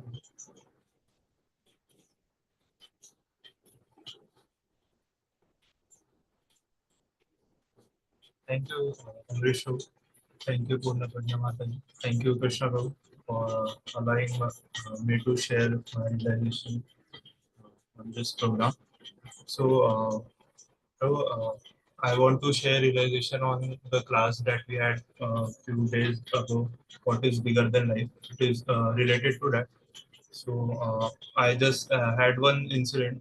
Shall I share it? It would take 4 or 5 minutes. I think. Take your time, Prabhuji. Take your time. Hare Krishna. So 3-4 months back, I went to ISKCON temple with Deepak Prabhu. I sometimes go there once or twice a month when I need something like Gopi Chandan or something I need from temple, and so it's nearby my home, walking distance. So I sometimes go there. So I met one of my NCC senior there. So I met him, and I didn't see him there anytime. So I was seeing him there very first time. So I asked him, "Are you connected here, or are you following anything?" So he didn't know about Prabhupada. He didn't know about Krishna. He didn't know about anything. He told me that his father had a brain stroke few days ago, and he's in a very critical condition. So he was saying in Hindi that इसके अलावा मुझे और कुछ समझ में नहीं आया. So one of his friends recommended him that you should go to ISKCON temple. They have kirtan there. You will feel nice. Go and sit there for some time. So he didn't know anything. He just came there and we just met him. So I told him, I asked him that if it's possible, I can come see your father. Uh, how is himself? So I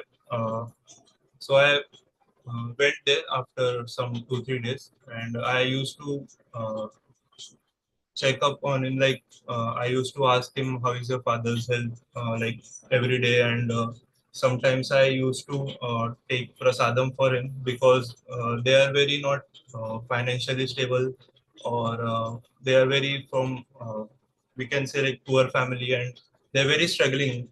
His brother is small, his father is not earning, his mother is maid, and he's also doing some part-time jobs, and they're very struggling family. But he was honest with him, so I talked to him every day, and I told him about chanting and everything. So what happened was his father had a brain stroke, and he was in a critical condition and he couldn't talk. The doctors used to feed him through the nose. They had this pipeline attached to him, so it was very difficult to him. And when I saw his father, I was very I couldn't express, like I have rarely seen anyone in such condition. So what I talked to Avinash Prabhu about this, so he guided me. He said that you should let his father hear Prabhupada's chanting and Prabhupada's kirtan and chanting about. So I told his family about chanting. His mother used to do, his brother used to do, small brother. He also did chanting. I personally, when I went there, when it was possible, I took my phone and let him hear about Prabhupada's chanting for a few minutes. And so everything was going this way. And so after some days, he was feeling better. Like my friend also and his father also.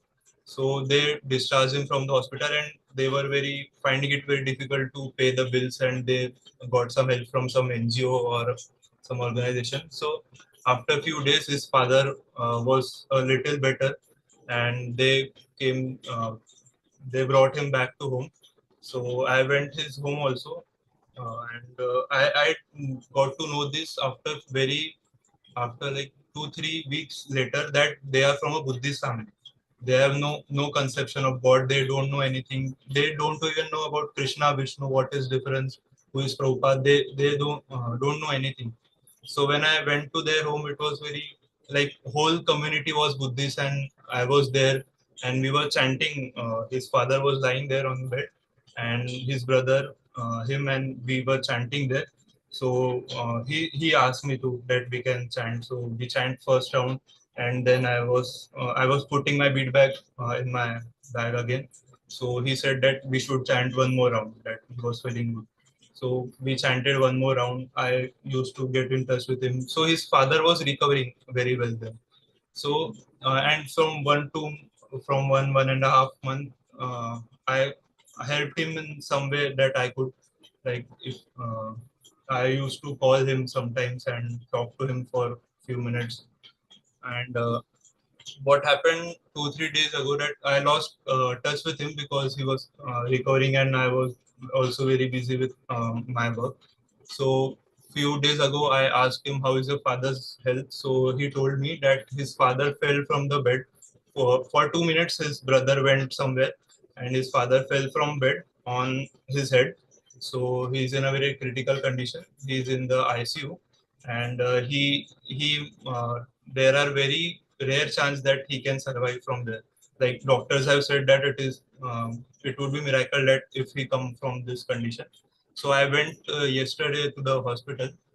First time I went into ICU, and I met him. I also saw his father. When I went to ICU, there are 10 12 beds there.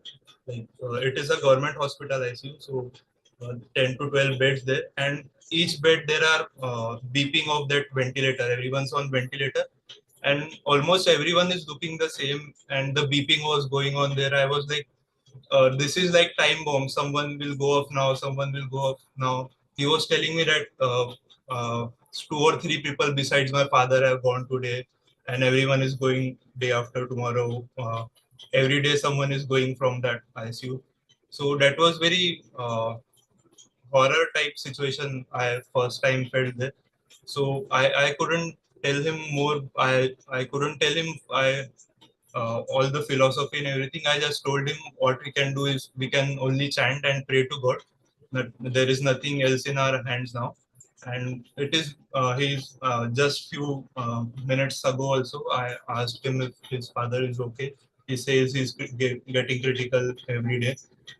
So this is what I told him. So my actually, like when you in the class we have said that a thought can change everything. So one thing that he told me that when I was chanting, he was getting very better. He was getting better day by day, and then I stopped chanting and I stopped doing that, and then he fell down, and all this thing happened. So what he was trying to say that when there is such condition, I try to do chanting, and then it's get better, and then I forget, and all this thing repeats again and again. So when I was preparing for realization yesterday, I heard that lecture from our YouTube channel. So the point that you mentioned that a thought can change everything. Like Prabhupada had one thought, and that thought changed everything. A whole movement was created from such a thought. So I was thinking that people do everything, and when bad happens, they remember God, or maybe they even curse God that why He's doing such things to us, and then everything gets better, and we forget it. I shared this to my father. He said the same thing, that I also do the same thing. When we are happy, we forget everything, and then something comes up. We do chanting, then it again get better, and we are stuck in this cycle. So we cannot constantly remember God. And one quote from Maharaj that Avinash also just shared. I have wrote this in my board here, that foresee your deathbed, you will chant nicely. So this was the motivation that I got from this incident. I'm all in touch with him every day. I talk to him. I make sure that his father hears Prabhupada's chanting. He's in very last stages, so that's what I'm trying to do. And Avinash is always guiding me. I always ask him that what should I do, and share what I have experienced. Thank you, Prabhuji. Very nice. Very nice. All the best to you. This last moment benefits, you do not know how it'll benefit the soul's onward journey. No? Krishna's one name can change everything. He's the owner of everybody. He's our father. He's our friend. We are from him, as we discussed. So uh, eh, tell him, your friend, from YouTube, if he has got the mobile phone and the data, Prabhupada singing Hare Krishna, Hare Krishna. Let it be on in his ears slightly throughout 24 hours. Okay? That should go on. That should go on now. And you pray to Prabhupada. So you don't start and say it will happen. So you must pray to Prabhupada, please, can you please chant for my father? And you also pray along with him to say, please, can you support this jiva, please, Prabhupada, And Guru Maharaj. For you, it's Guru Maharaj and Prabhupada. For them, it is Prabhupada, doesn't matter. So say, I'll pray to Mahavishnu Goswami Maharaj and Prabhupada, so please chant. And now, this final stage are very important. At the last stages, people are baffled, doctors are baffled. They don't know what to do. So they cry or they are stunned. But devotees know exactly what to do. Do this immediately. Put the chanting in his ears, close by ears, and let it go on. And everybody will benefit in the ICU. We have seen it. We have done it with people. Okay? And remember one thing, it's not done till it is done. Okay? So don't lose hopes. Keep chanting. If Krishna wants him to be purified further, he'll give him more chance in this body. Okay? We should do our best as service to Krishna. As service to Prabhupada. In the mood of Mahavishnu Goswami Maharaj. It is Prabhupada's mood, Prabhupada's movement to save the whole world, whole universe, whole universes, wherever we go. So we are doing the same. We are taking Prabhupada's message in the mood of Mahavishnu Goswami Maharaj to everybody. We have nothing to gain from anybody. All glory to them. But very nice. All the best to you, Prabhu. Wonderful. Yes, Prabhu. Hare Krishna. So one thing you shared in that lecture, Maharaj, one quote in Gujarati, I don't know exactly that. When you tell people to by forcefully, you make them sit and they will do, yes, I'll do. And then when they walk away, they do things that they want to do. Yeah. So this is what keep happening to me also, and when I tell other people also. Yeah, it doesn't matter. This is going to happen. Slowly you will start to walk. But the best way to learn to run is to help others, support others, not help others, serve others. Then you'll be more serious. That's why preaching is happening. This preaching is for our benefit, not for others' benefit. So we become serious. So when you are supporting somebody else, you are serving them on behalf of Mahavishnu Goswami Maharaj. Hare Krishna, we can. And we are doing it as service to Guru Maharaj. It is Guru Maharaj service to Srila Prabhupada. That's how it is. Process is very simple. Prabhupada, we are serving Prabhupada in the mood of Mahavishnu Goswami Maharaj, and all these programs are his doing. That's why we have Hare Krishna weekend is us. But we are all individually independent. See, Avinash Krishna Prabhu is having his own programs, independent programs. So Sridhar Prabhu, so Sanjay Prabhu, on their own. So all of you will also have your own programs. But we are connected morally. Do you understand what I'm trying to say? Yeah. So I'm answerable for whatever I show here on YouTube. This is what I've said, this is what I do. How you speak is up to you. But the parampara is this, that hopefully you'll follow what we are teaching. That's it. Nothing else. You understand this point? But most important thing is in the mood of Mahavishnu Goswami Maharaj, the process, how it is to be done, and implementation of it. Even if you think like this, around to implement correctly, Maharaj, please help me. That is enough for Maharaj to bless you. So this is how Prabhupada's message has to go everywhere. In the mood of Mahavishnu Goswami Maharaj. This is for us. Okay? So very nice. This chanting, if you can tell him to put this on, show him, I want this.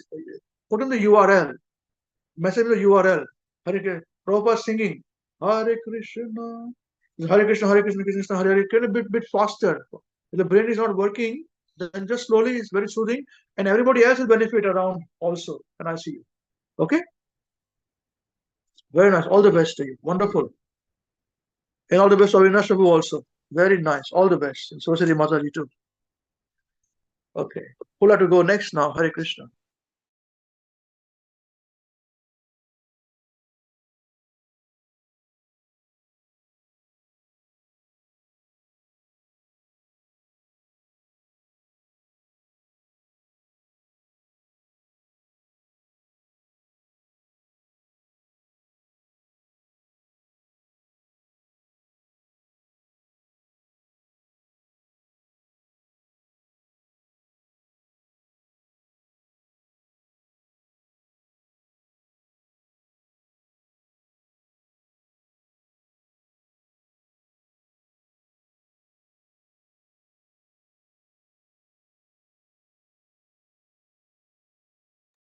Hare Krishna.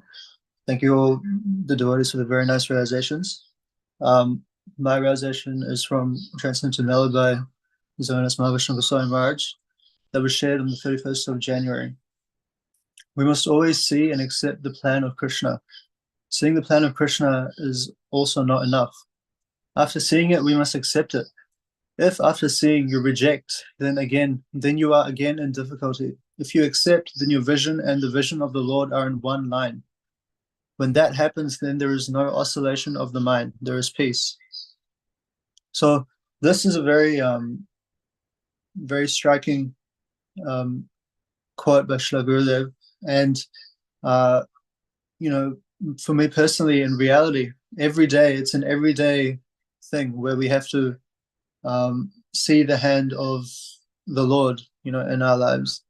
But as Pradyumna Prabhu also said in his very nice realization, sometimes, you forget in happy times and sad times. In sad times, you remember, or you turn to the Lord. But in happy times, you forget everything and you think you're in control of everything. But that is a misalignment of your vision and the vision of the Lord. So there's the difficulty there, because then you are confused, and that's something that I've going to take very strongly. And that in those moments, in any moment in your life, we should be thanking Lord Krishna every day for his plan, and thanking the Parampara, thanking Srila Prabhupada, thanking Srila Gurudev in whatever situation. And there should be no rejection, as hard as it may be. Because Srila Gurudev says that seeing the plan of Krishna is also not enough. So we must actually accept that plan of Lord Krishna. So up to this point, I was just always trying to see the plan of Lord Krishna, but the acceptance is the most important part, because that keeps you in line and that keeps you peaceful. So this is a very, very important quote by Srila Gurudev that can be applied in many, many scenarios, ranging from extreme to, day to day or whatever it is. Everything is happening under the will and under the direction of Lord Krishna. and Lord Krishna has a plan for all of us. So this quote puts it very much into perspective for me. So that's my realization. Hare Krishna.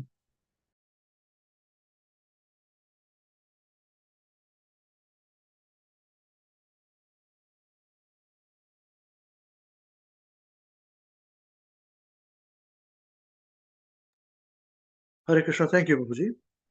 Yes, so who'd like to go next now? Please feel free. Please continue.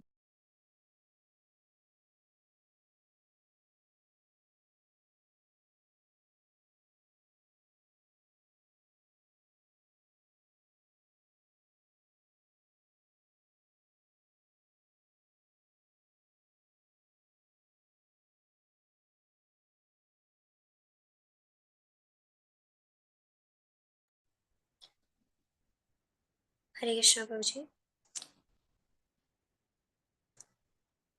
Thank you, Amrish Prabhuji. Thank you, Purna Prashna Mataji. Thank you, Krishna Sar and Krishna Prabhu, for giving me this opportunity to share my realization. My realization is based on the 3 sessions we had for about part and parcel of Krishna. So there we have almost 23 questions which I have noted, and after every session I was getting answers of those questions, and last we had an answer of what is part and parcel of Krishna.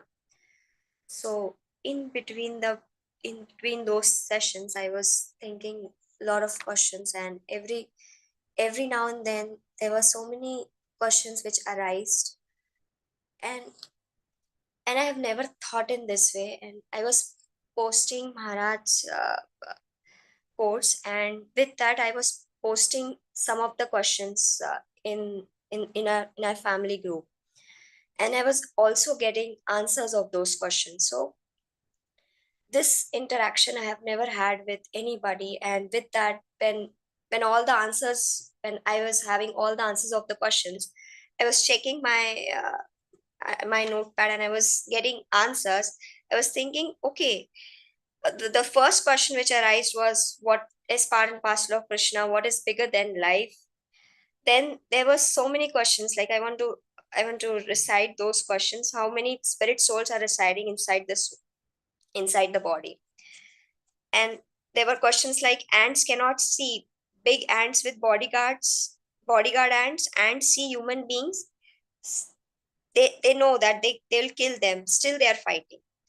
So there were a lot of questions, and I was discussing these questions with my colleagues in the office. And one of the question which I've asked, like every time Avinash Prabhuji, he taught us, like whenever you go with the new people, you just ask them questions. Don't give them answers. If they want answers, they need to come to the class. So the first question which I've asked them previously was, if cow is eating green grass, and why cow is producing white milk. So this was for one of the question, and there was one of my senior, and I had a very good debate with these questions, and he was asking, okay, this is a question, and I want to ask you counter question. We are eating food, but still the blood is the red blood. The people who eat veg food, the people who eat non-veg food, still their blood is red only. Why is this? So there were a lot of debates which were going on, and he just came on that the discussion which I was having with my other colleagues, and he just came, Srishti, do you have more questions? And I said, I have 23 questions. So he was like, okay. Then there was a discussion. So I was not that kind of a girl who was asking questions. I was just sitting on my place, and I was not even talking to any of the people. But now I have a point to talk to the people, and with a clarification of all the answers. So wherever I go, like in office also, I was having the question set and answers of all those questions. So I was feeling very confident enough that now I have questions and I have answers to those questions. And it's not till my office, but now I am thinking, like whenever I'm thinking like this, okay, I'm taking this water, green grass, everything. Why Krishna made this? If my father is if my father is eternal father is Krishna, then why I'm thinking so much about my material father? Like why I'm thinking about if my father is sick, why he's sick, why he went, why he's going there, why he's not doing this. So why I'm thinking more about him?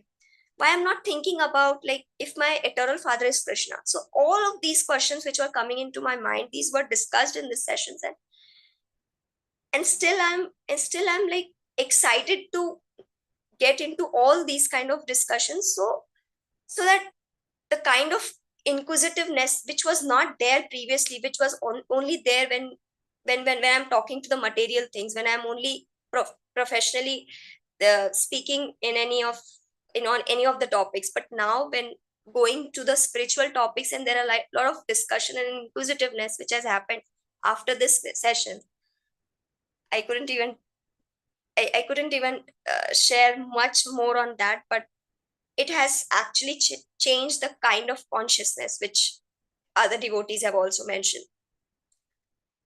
Yeah, so this was my realization, the consciousness and the thought which was discussed previously, that a thought can change everything.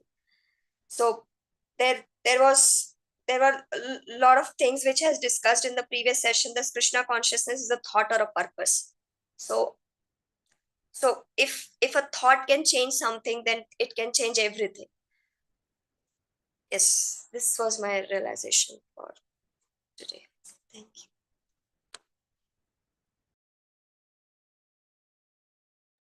Hare Krishna, Mother, thank you very much. That is the whole purpose of our thought process, you know.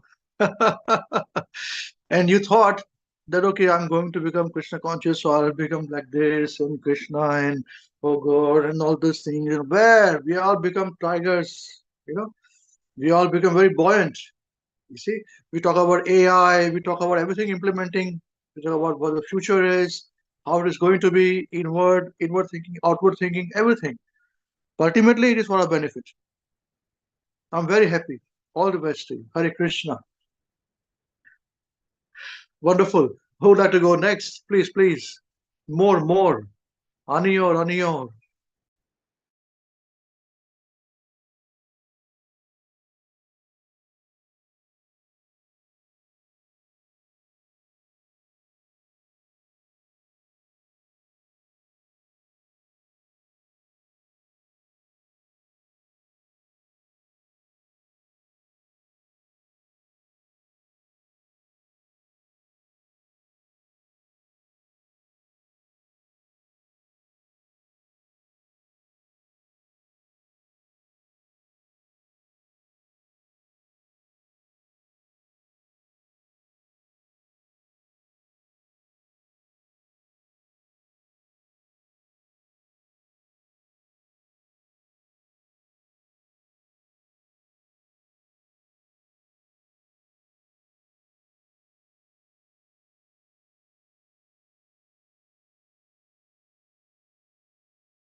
Hare Krishna. If anyone else would like to give their realizations, please do so. Thank you.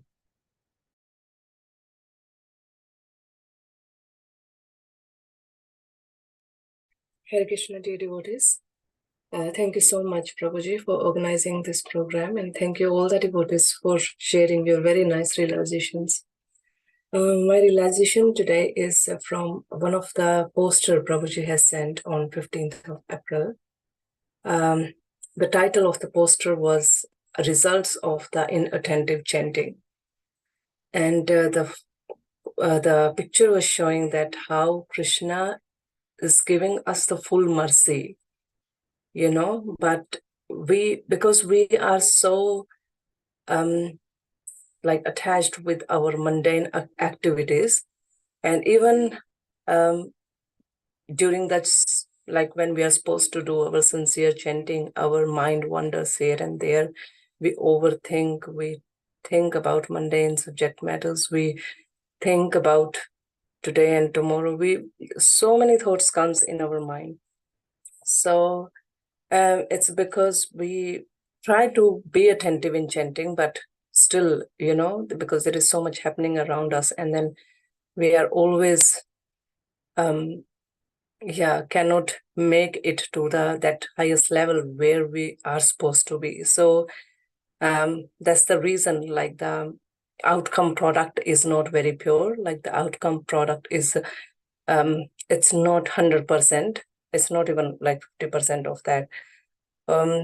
Already it's very hard to sit in a quiet corner and chant, and we hardly get time to do that. But even if we are getting time, still we are even in that time we are very inattentive. So yes, so I because there's no lack of Krishna's mercy, but we just try to if we are not try to purify ourselves from, although we are trying, but it's a very, say, easy or a hard process, you know, to achieve the desired goals, to for that pure devotional service with everything, like purity, chanting, and with focused reading, writing, anything, any kind of devotional service we are doing. It's and then I remember one of the Srila Prabhupada's lectures said, Srila Prabhupada said that nobody is the innocent victim. You know, we just try to feel like, oh, we have so much, we have so many other responsibilities. We always try to be victim, that we don't have, we have so many excuses. And Srila Prabhupada said that how many more lives are you going to make the excuses? And you don't even know if you're going to get the next life, you know, to get the opportunity to do the devotional service. So it's I realize that it's totally in, like, we don't have any lack of mercy from Krishna, but it is totally entirely up to us that how we are taking that mercy, how we are trying to, like, stretch ourselves to be pure and be focused on our chanting and our reading and everything. Even sometime I realize that even if we are doing aarti, sometime our brain is somewhere. So, and then sometimes I feel like, oh, you have done the aarti, you know, it's a very purified process, but are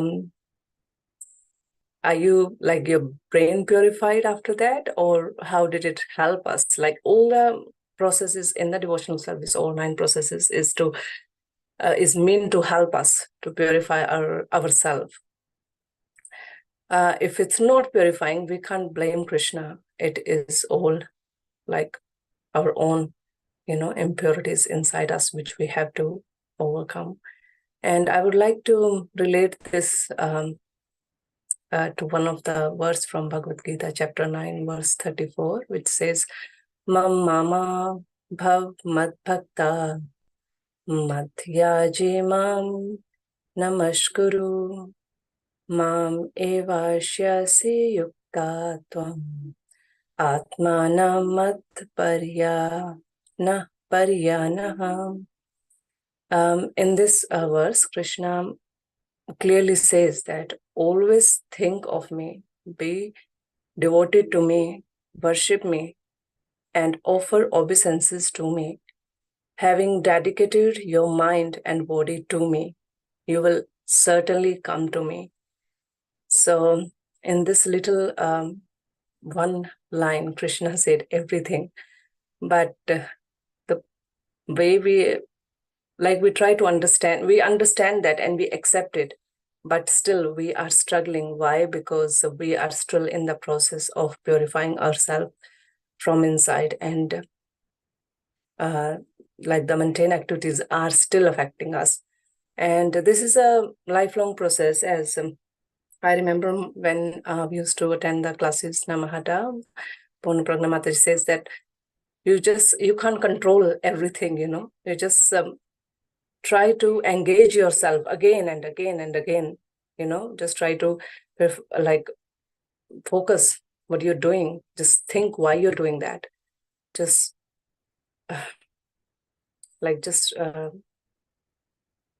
don't try to please yourself, just you're doing this to please Krishna. So we should always think like that, so that we can so that we can have the 100% outcomes from Krishna's mercy.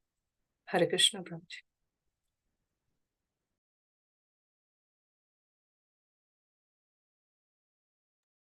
Yes, Hari Bol Mother. Thank you very much. Hare Krishna. Okay, who would like to go next? Hare Krishna, Prabhuji. Thank you for giving me opportunity to share my realization. Yes, Prabhuji, like every time the realization is based on a theme, which says that Hare Krishna or Krishna consciousness gives us a lifestyle and choices. So since last 2-3 months, what is happening is that I'm struggling with a lot of time issues and struggling with my routine and maintaining my proper routine and lifestyle. But what was very nice that yesterday when because my generally my family is very, like, they have a lot of celebrations and parties going around. We have family gatherings and everything. And of course, in this 2-3 months, a lot of things like my life has gone into circles because of job, academic studies, and other stuff. So yesterday I had a very good conversation coming back from one family gathering, and my mom just said that, you know what, you have just made a lot of choices these days, and I'm figuring out that, after joining this in past 2 years, you have made more choices. So I said, I was thinking that we said that after coming to Krishna consciousness, we have limited choices, we have our lifestyle, we are stuck into a pattern. But I was thinking that previous to that, when I was not in Hare Krishna WECAN and I was not in Krishna consciousness, there was nothing sort of lifestyle. We say that, we have 2 choices, Krishna or not choosing Krishna. But previous to that, we didn't had any choice. It was not choosing Krishna between not choosing Krishna.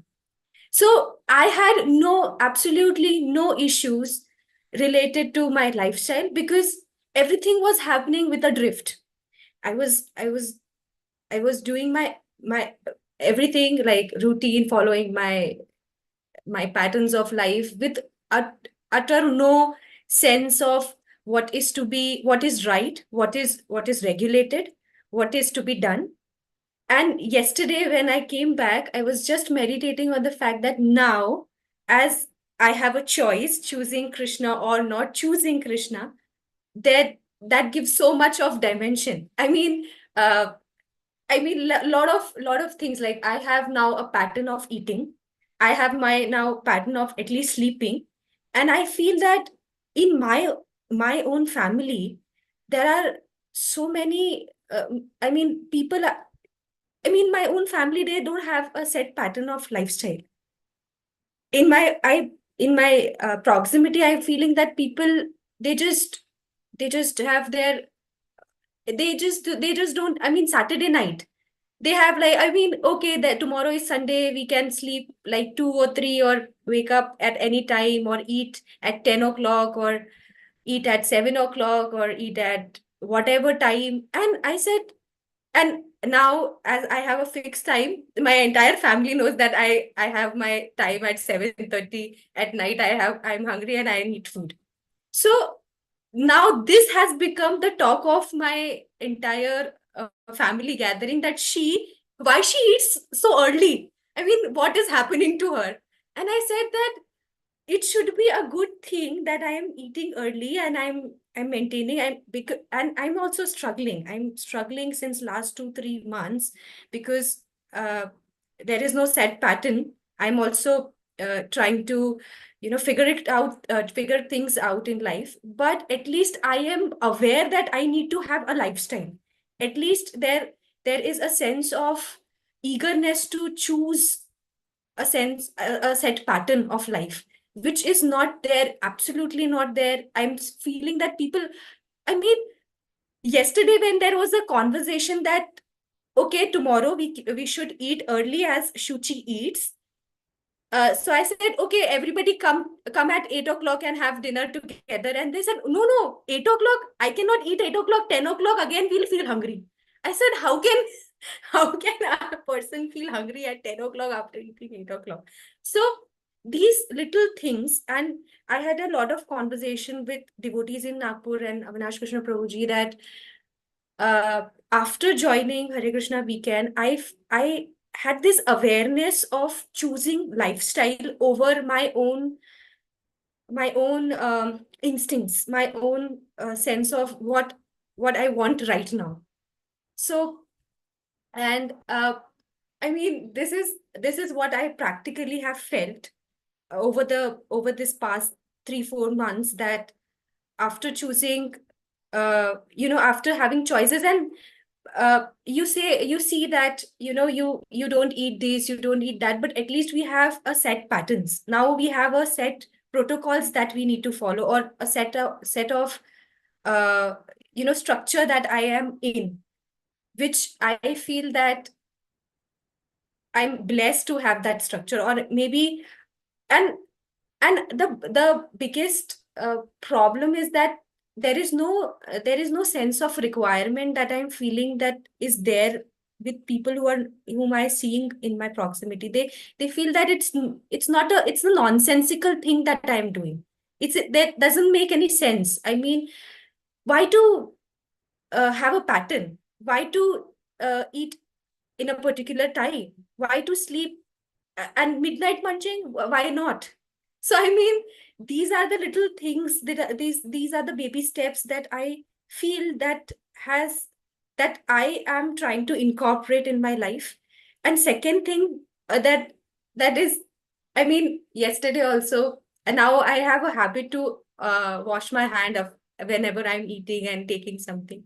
So yesterday in a social gathering, everybody was eating from a same big plate, and I was feeling like, no, I'm not enjoying this. I have my separate plate. Whenever I'm coming or serving people, I need to wash my hand before serving. So these are the little things that I feel that was absolutely absent in my life previous to Hare Krishna WECAN. And this is the thing that I want to be grateful about, that I'm now able to incorporate. I'm able to see the difference, which wasn't there. And yeah, so this is my realization, Prabhuji, that Hare Krishna WECAN is not, or Krishna consciousness is not that you need to curb your choices. You have your choices, you have your lifestyle. And at least I'm also struggling with a lot of time issues and maintaining my routine and pattern. But at least I have the awareness that I want to aspire this standard. I want to increase this standard. And Yes, Prabhuji. So this is my realization. So yes, Hare Krishna is a good lifestyle. Thank you. I'm grateful for that. Very nice. Hare Krishna, mother. You become mad. We are all mad after Krishna. Actually, Hare Krishna WECAN is nothing. We are teaching what Srila Prabhupada has taught in his books. That's it. We are teaching people how to read the books. Actually, if you go to see in simple terms, we are not making people into promising that go back to Godhead and all these things that gurus will do. We don't do so. We say Prabhupada's teachings will show you how to study. That's it. Simple. And now see what you're going through, everybody has gone through, but it's very nice you're experiencing this. Very clever on this. Very clever. How animalistic it is. Without washing hands, you eat. How is it possible? It's just not practical. After eating, you wash your hands. Why people? How can people not wash their hands after eating? How can people not wash hands before eating? While cooking, you have to be pure, physically pure, mentally pure. This is Indian way. No doubt the Westerners, today Western devotees are laughing at us Indians. And they say it's Indian. And I tell them, no, nothing is Indian. It's Vedic. Yes, we've forgotten, that's fine. But it's nothing Indian way. It's a Vedic way. We've forgotten this. Our grandmothers or their mothers would have said, don't come into the kitchen without taking a bath and all those things. They couldn't explain more. And we thought, what? I'm an educated person. How will I tell? What's this nonsense? Westerner, ha ha ha. I smoke cigarette and cook also, We see in the movies and all that, eating and then smoking and tasting from the cooking. How ridiculous is that? Absolutely ridiculous. How can you do that? And people will not understand this unless they experience it. And that's the reason why it is said that devotees, after a certain time, they do not try to preach to people. Forget about them. They just focus on their things. You see? But we all are our own gurus. In a way, we are our own gurus, all of us, in our society, in our family. But good, they're thinking about it. 7:30 is a bit late. What about 6 o'clock? We have it at 6 o'clock. When I come to India, so my brother would say, not what 6 o'clock? I have my tea at 6 o'clock in the evening. I said, no, you have your tea, I'll have my dinner at 6:30. And when the cook has to come and they cook, I said, okay, all right, okay, 7 o'clock, no problem. It doesn't matter. And I'm done, 9:30, I'm off. I said, what are you doing? 9:30, we sit down to have our dinner, 10 o'clock. I said, I'm sleeping. Good night and good luck. Now let the world go to hell. I'm done with my things, And these are very good habits. Very good habits. And slowly and steadily, we should reduce those habits too. Yeah, our food is less salt. Imagine there's no sugar. My food is no sugar, no salt, no oil, no ghee. Oh God, it's you guys. You say I don't want to do this. I'm not saying you should do it. I'm just telling you. Don't worry about that. But these are the things, and tastes are very different. So people will slowly and steadily understand you with intelligence. If you show with your intelligence, And that is where Prabhupada wins all the time, 100%. But we wish you all the success. You're standing out. Anything which is odd is a fashion. So if you stand out from the crowd, everybody notices you. Otherwise, you blend in the crowd. That's why I always say that all of you who are following us, you always have to be tigers and lions, or tigers and lionesses. Sheeps will not be able to follow us. Yeah, very nice. All the best to you. And good, Avinash Krishna Prabhu and Saraswati Mataji training you very well. So all glories to them. Lord glories to you. Lord glories to Srila Prabhupada and Guru Maharaj. Hare Krishna. Wonderful. Hare Krishna. Who would like to give more realizations? Please, Animo, Aniyo.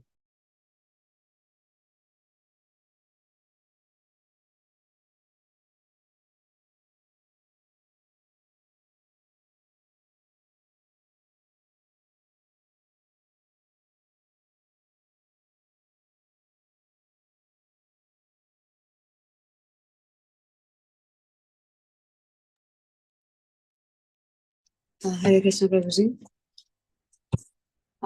Thank you so much for giving me this opportunity to share my realizations.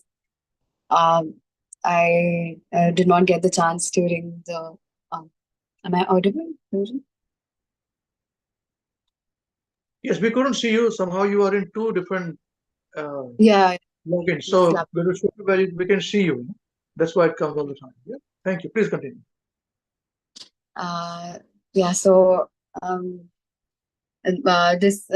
realization is on a post that was shared on a learners group by Nash Prabhu. Everywhere, when faith in Krishna is absent, we are consumed by worries. Those who have strong faith in Krishna, they are not worried. They don't worry about the past or future, but they are very particular about the present.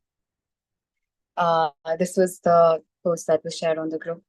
And along these lines, I was thinking how the course of my life has changed very drastically over the past year or so. And even when some time ago, when I was pondering about what to do in this situation, the advice that even you gave me and Avinash Prabhu also gave me was that you simply just pray to Maharaj that whatever circumstance you're right now in, you just pray to him that give me the chance so that I can do better, or just like when I have the time, give me the intelligence to remember that what needs to be done.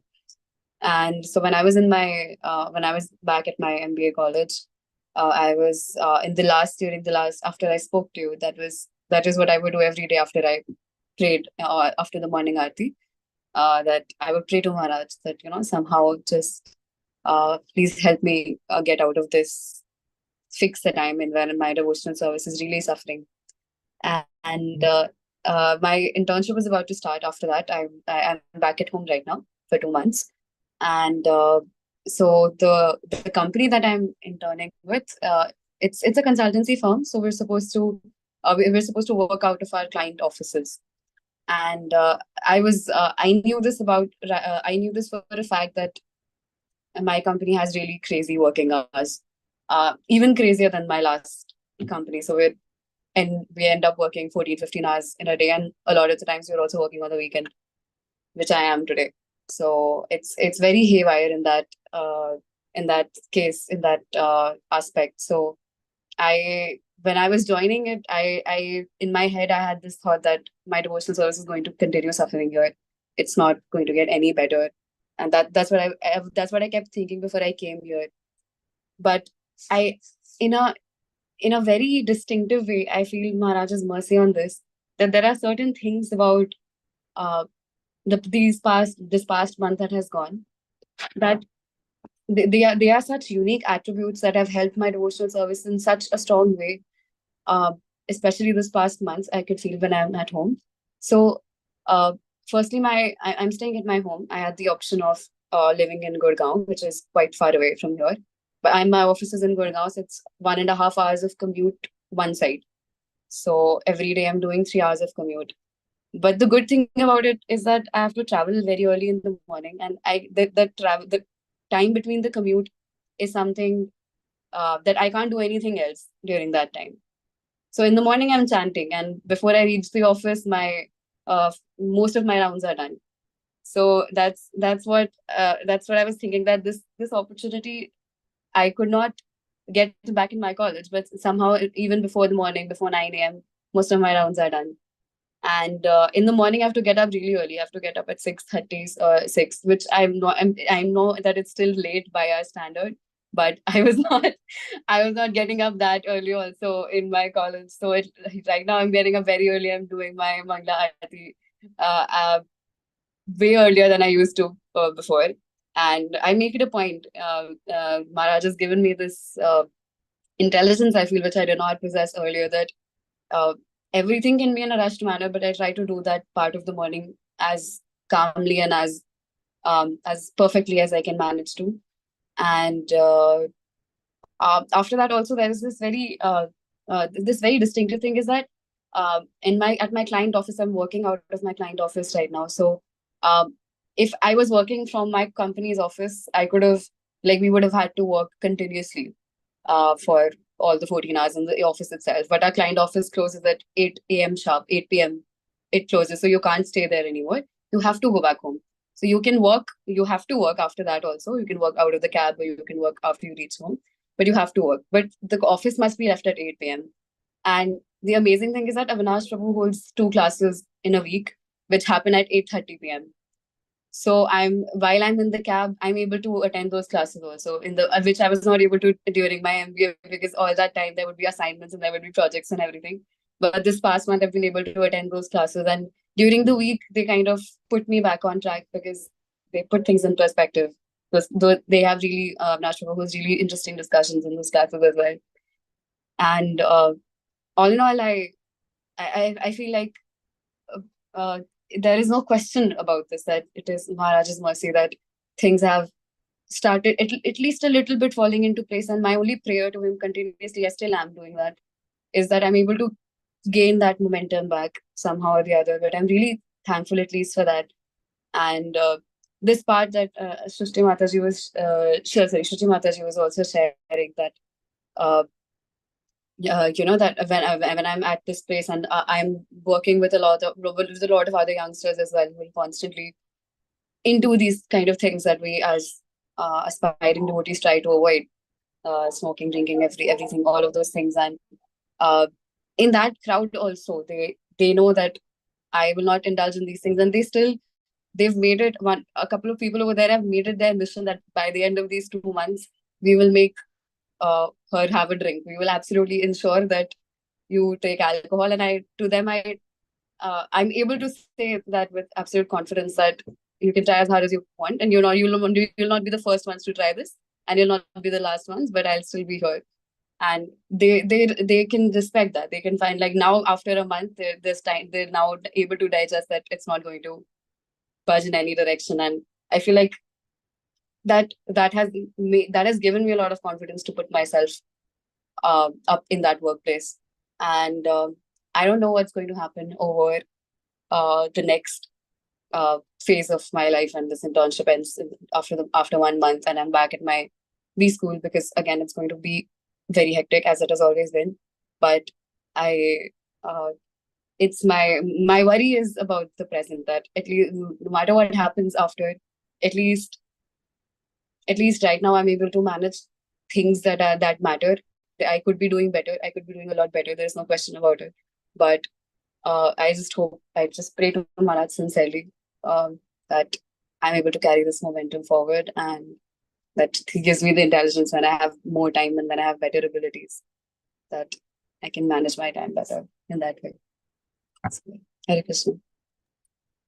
Hare Krishna, very good. Congratulations. And you must tell them that there's a good chance if you try to push me to drink, you will stop drinking. No, I said be very careful of me. People around me, they stop drinking, they stop eating meat. Be very careful. Of course, you are a lady, so you are conserved with all things. You don't have to do this thing, but yeah, no problem. That's all right. And one thing I can tell you, if we are very sincerely and very sincerely pray to Guru Maharaj, we're very sincere about Krishna consciousness he's taught, Prabhupada's teachings in his mood, very diligently if we follow, there will be fire everywhere around you. Whole world will be burning, but you will not be burning for that moment. And you worry about that moment only. Don't think about future. One thing, if this I had not thought the burning would happen, and I'm not burning, then why should I worry about what's going to happen in the future? I had not thought about that. Why should I think about that right now? We have not thought about this. I'm saved. Why not? So this is how Krishna reciprocates through his pure devotees. And in that shelter, we are satisfied. This is a very simple process. And I can tell you, there are so many senior devotees whom I associate with. The moment they come in touch with me, we used to sit down and study like this, word towards synonyms. I'm talking about devotees 30 years, 40 years in the movement. But they are jumping here, jumping there. They have not studied the verses, word towards synonyms, and all that. This is how we'll be saved. So not to worry. Wonderful. All the best. All the best to you. I also wanted to quickly inform all of you that now the intermediate level devotees who will be moving to the leaders group, I had one round of talks with them individually, and now we will have some more the idea is this. Now, those who are not present here, I hope they listen to this class and they understand what we're trying to achieve. Is this that we require a regular interaction with them. See, the leaders who are now teaching, as I said, our process is very simple. We teach from head office. Once you are trained, you can start your own preaching program. We do not know what you preach, but we can see how what you bring your devotees back to the program. We know what you're teaching. We don't interfere. If you have any questions, ask the questions. It's fine. In the mood like this. This is how we are going to expand. There is no control over things. So, but all these people, all these devotees who are now preaching, who are now in the leaders group, we have spent time, they have spent time with us, we have spent time with them. So we should be face to face in the Neural Computer Center. After the program, we used to talk, we used to meet in the social gatherings and all those things. So we had understanding of what we are and what they are. Both of us had. Now, we do not know with you guys. We have somewhat, we've been seeing you for so many years, you're seeing us for so many years. But we believe that it is a good idea that some more interaction has to take place. Now, there's a problem. They've got Matajis there. Now, I don't like to talk to Matajis alone, Not that I'm very pure and all that. These are my benefit, not for others' benefit. Don't get me wrong. So, we'll find a way. Maybe Matajis can talk to my wife, but it's just talking. Just to understand each other. You can understand it, you can understand us, we can understand you, all of you. And this will be part of our curriculum too, where we just know each other out. Yeah. And then we'll know more better about us. There are so many questions and so many things which are going. So we've got about 3-4 months to go now before Leaders Group program would move in on the Wednesday during the lunchtime of India. So yeah, so please now probably we will put notes and we'll make up our time.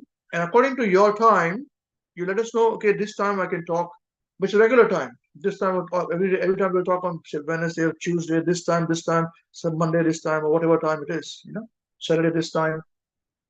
But it's just to know each other. You can ask any questions and we can ask any questions. We understand this?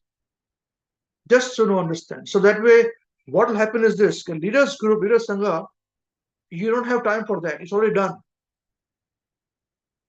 Because in Leaders Sangha, we have only those whom we know and we can train to the next level. And I'm very hard, as I said, I'm pretty hard on it. It's not that soft thing, I expect so many things. But at the same time, it's understandable if you are honest about things, you can say, okay, that's fine. Honesty is the most important thing. Honesty, then with it comes, dedication, loyalty. We have marks for it. It's our currency, Otherwise, anybody can learn from us and say, I'm starting my own program. You should. We tell them, start. Independent of us, please start. We're very happy. But if you're joining with us, then go in a particular way. So this is a new thing. This is additional thing. It's not new thing. Additional thing which will happen so that you'll be more equipped to ask us questions when you face some difficult situation, especially in studying of the scriptures and all that. We expect so many things, and personal life also. Because all these devotees, you must have heard, okay, how much their personal life has been changed, involved in all those things. So that is how we will know you and you will know us. The more you communicate to us, the more we communicate to you. So as simple as that. Okay? Is it all right? So that's how, this is for IDP, Indian Independent Level devotees who are moving to the senior leadership. And that will happen for every devotee who are moving from beginners to IDP. So that's fine. You come to IDP over a period of time. When you're passing that class, then we'll have more interaction to know. Okay? So it's just it won't be some formal thing. It is just a very informal talks, discussions. Just what do you like to eat? How do you like? Why not this? Why not that? How it is like this? How should we do this? How do we perform Aarti? What do we do this situation? Etc. etc. Very simple. No complications. All right? So wonderful. Okay, Hare Krishna. Now, who's remaining? All remaining to give realizations. Okay, my wife wants to speak. Thank you very much. So, you have any questions? Divyanshi Mataji, of what we spoke? I just give an announcement now because you are one affected. I don't know if others are there. No, no questions. Okay. So, what you should do is just write to me or my wife at approximate times you'd prefer. We don't even mind once a week or once in 2 weeks, but that is a very informal talk, just to have it, nothing very formal. But make a time and say, okay, I would prefer India time this, we can talk. So I've got half an hour to talk about this, about every week. So, and we'll say, okay, it's workable for us, and that time is workable for us. And we can keep that slot is given to you, and you can talk. It's a regular situation. Okay? Unless you say, I don't have to talk to these people are very bad, that's fine, no problem. That's also fine. That doesn't mean you cannot move to a leaders program. There is no restrictions for anything. Okay? But it's just the way that we can know each other well, personally. All right? Okay. So sometimes it will be with me, but as I said, with ladies alone, I get very jittery, so many times. So that's why my wife will be there. So hopefully we both will be there, or she'll be there alone and talk to you guys. And you can ask your ladies questions, or which your Mataji's talks, which you guys are privy about, All right. Thank you. So my wife wants to give the realizations. Hare Krishna. Thank you.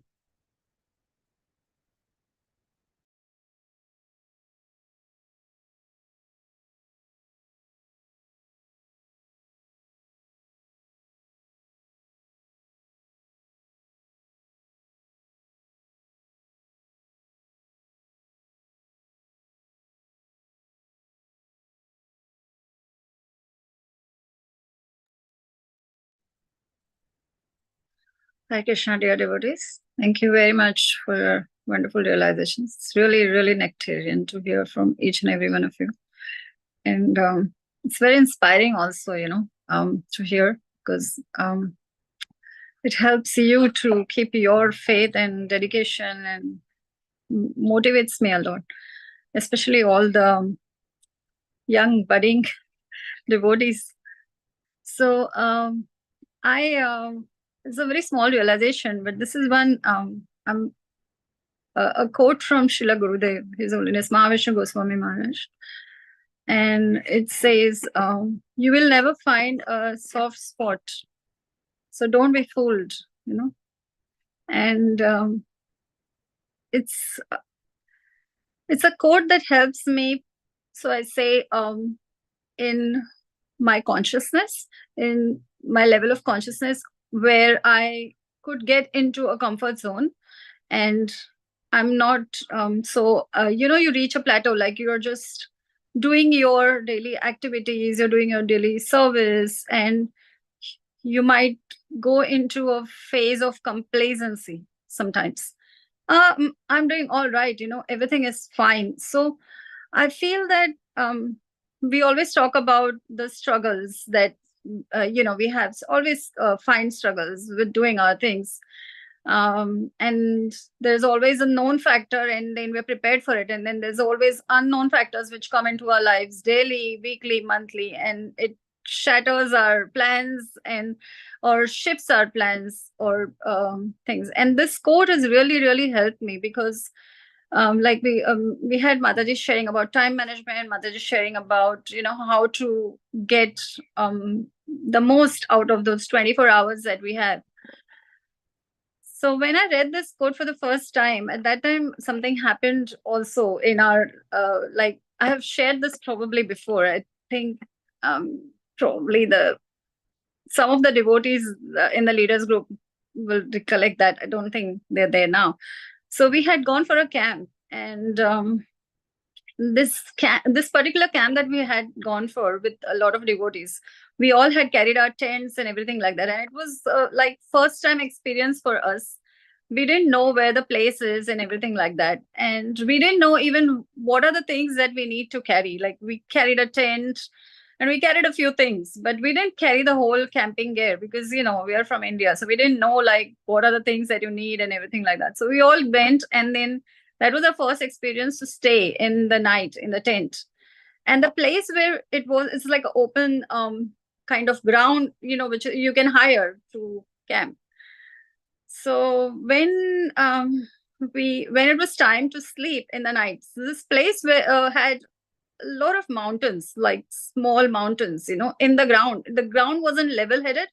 It had a lot of big and small mountains. So when we slept, we didn't have a proper, we had our sleeping bags and everything like that, but when we slept, we felt a lot of discomfort. And the Matajis were there. Some of them, we were together, and some were with families like that. So the next morning when we woke up, we all shared this experience that, how did you sleep well? And everyone was like, no, it was a little uncomfortable. Like there was all these mountains, right? So you're trying to put yourself in a position where you can make yourself comfortable. And they were like not very soft mountains, they were like small, not like mountains, it's just like little uneven ground. And then I always relate this quote to this, that you will never find a soft spot. So we're trying to find the soft spot the whole night and couldn't sleep. And it's like an analogy. I thought like so much, always remember this when I read this quote. And I feel like it helped me in my consciousness, because when we are like, before coming into Krishna consciousness, I always felt like, everything is so nice, like, and what's wrong with material life? You have nice friends, you have like a good family, you have you can go have good education, you can go out and eat, you enjoy yourself. What's wrong with material life? I didn't even know that this spiritual life and material life, there's any difference before actually coming to Krishna consciousness. So after coming into Krishna consciousness, I realized that we are suffering. That first thing, I've mentioned this before as well, because I didn't realize it before, that we are actually suffering. I thought, no, everything is fine. And then the second realization after that was that we are always trying to find a soft spot, like trying to navigate. That's how so the material world is, the nature of the material world is not finding happiness, because that's not where we belong. And so every time the calamities or everything is coming, and then every now and then there is no calamity, and so that's the happy space. So it's like finding that soft spot between the two difficult situations. So it's not really happy, right? Like it's just, just a shift of consciousness. That's what I'm trying. I don't know how to articulate it, but just a shift of consciousness. And then the realization that, well, actually, I'm trying to belong somewhere that I don't belong to. That realization. And when that realization hit, then it completely shifts the consciousness. And then it's like, okay, now I'm not trying to find my happiness in the wrong place. And so then now, okay, then what is it that is, because if you look at Srila Prabhupada's teaching, Srila Prabhupada says that as a living being, you're always supposed to engage yourself. You're supposed to do something all the time. So you can't not do anything. You can't just sit there and say, I'm Krishna conscious and I'm just, So how do you become Krishna conscious? So how do you change your consciousness? So instead of Suchi Mataji was saying that you're thinking that there are so many things you can't do or you don't have choices, but actually how Srila Prabhupada taught is that don't tell yourself you can't do this or you can't do that, but you tell yourself what you can do. So focus on having Krishna's prasad rather than having having just food, like having food without onion garlic. So that shifts your consciousness. So when I felt that even after coming into Krishna consciousness, there's always these waves. Like sometimes your everything is going smooth, then sometimes there's disruption, then sometimes it's up and down. It's like you have to navigate it. And so when you're going through this navigation at that time, this quote helps me, because we know that when there is the difficult time, then there is also, like, when there is night, then there is also day, as quoted in the scriptures. So when you establish yourself in that position that I am not going to find a soft spot here, and then you find a soft spot, then it's a bit better. rather than expecting, am I going to find, and you're never going to find it, or you may find it, but it's only like once, So yeah, I just wanted to share this realization that it's a very just a one liner, but it's given me so much strength in the way how I can change my consciousness and how I can perceive things in life. And believe me, I mean, it's just like a phase, and there is always then seeing Krishna's hand in everything that is happening, because there's in the material world also nothing happens, not a leaf can move without Krishna's wish.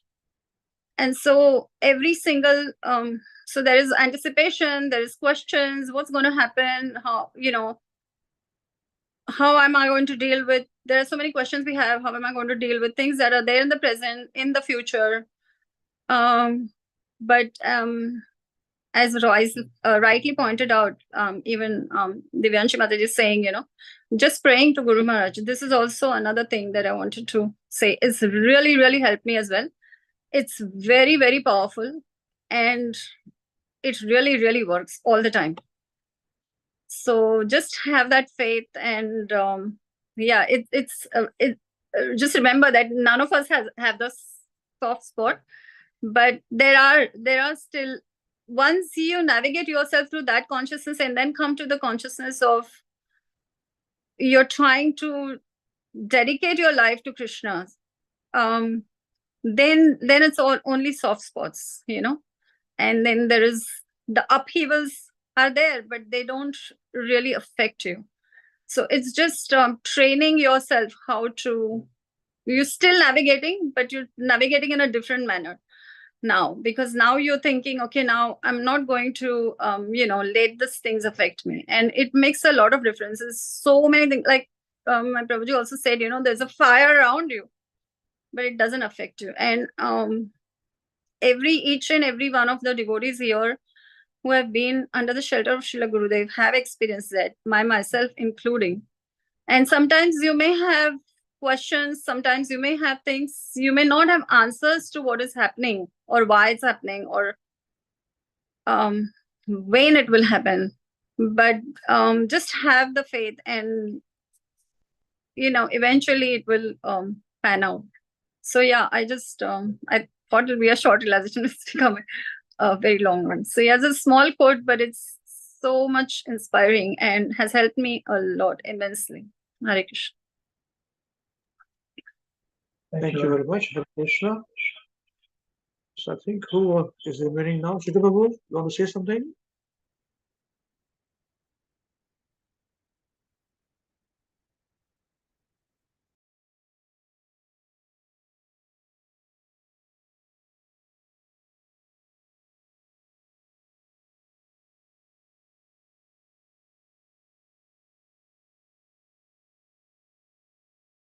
Hare Krishna, Prabhuji.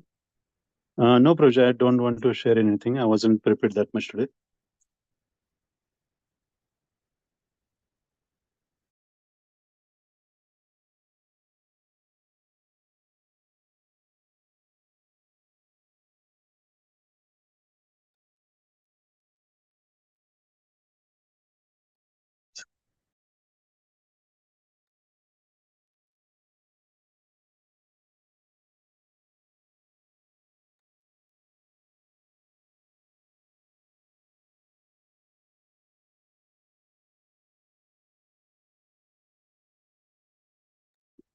Okay, he had program in his home today, so social gathering. Okay, I would like to share my realization.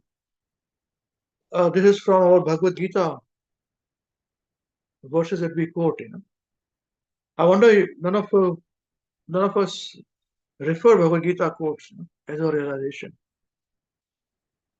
So I wanted to share one realization. This was chapter 18, verse number 2. Now, I had to think deep for this particular realization, this particular verse translation, because in the 72 edition of translation, it is said that the Supreme Lord said to give up the results of all activities is called renunciation, tyag, by the wise. And that state is called the renounced order of life, sannyas, by the great learned men. So this is one translation. But if you see the changed one, 83 edition is quite different. And it is a little bit more appropriate because the words and the word synonyms mentions that. Let us see the verse number.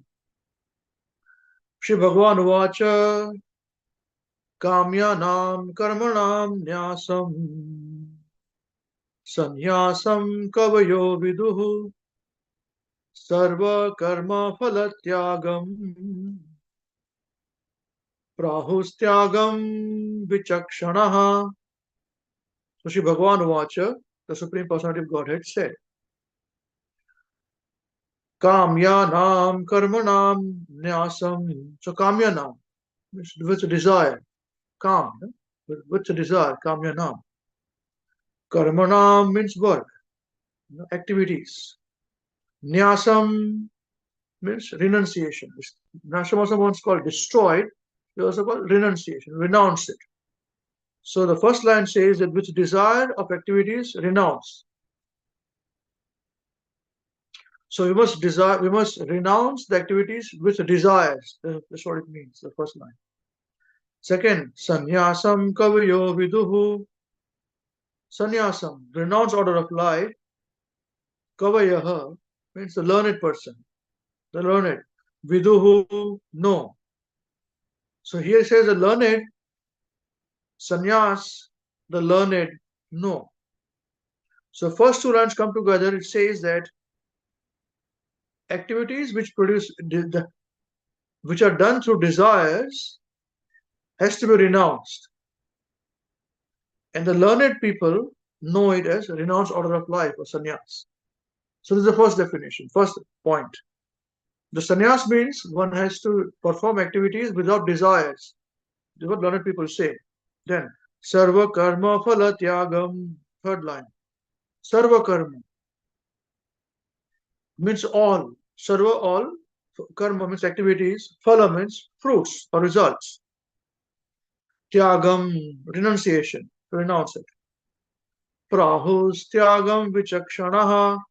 Prahus means call. Tyagam, renunciation. Vichakshanaha, the experience. So the third line says that sarva karma phala tyagam, renouncing all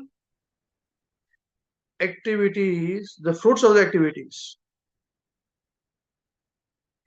Fourth line, prahus tyagam vichakshanaha. It's called a renunciation by the experience. So there are 2 points given here.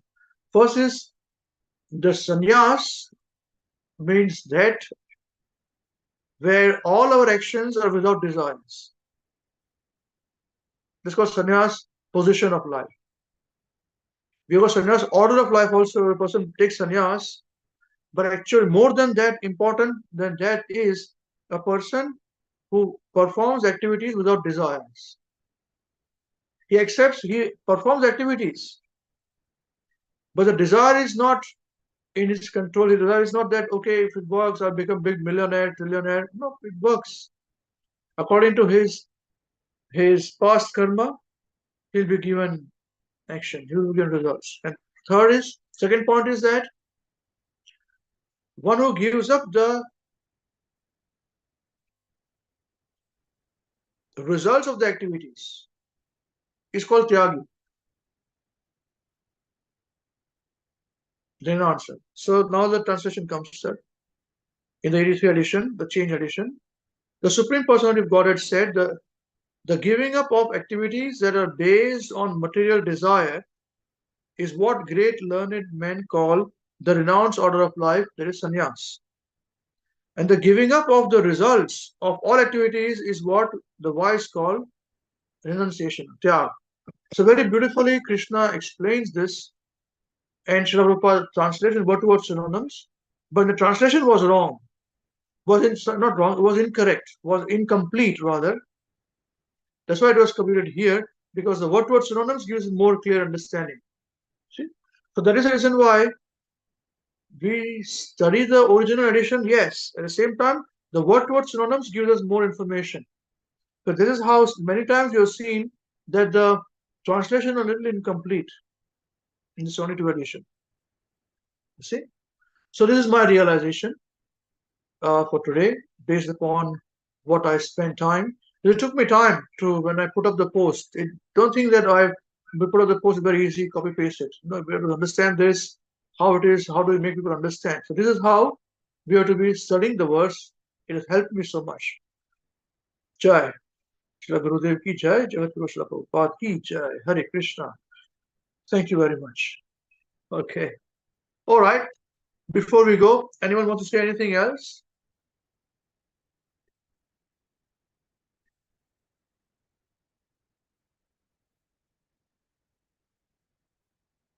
Okay, wonderful. Thank you. Okay, so now whose turn is it today to sing? Maharaj, Maharaj, please hear us. Is it my turn to sing? Hare Krishna Prabhuji. Hare Krishna, Subhadra ji. How are you जी? कैसे हैं आप? ठीक हैं? मैं ठीक हूँ Prabhuji. Very nice, very nice. All the best. Huh? आपका turn है. Please sing nicely with nice actions. Okay? 1, 2, 3, start. Maharaj, Maharaj, please hear us. Maharaj, Maharaj, please hear us. We have learned some real good stuff. We have learned some real good stuff.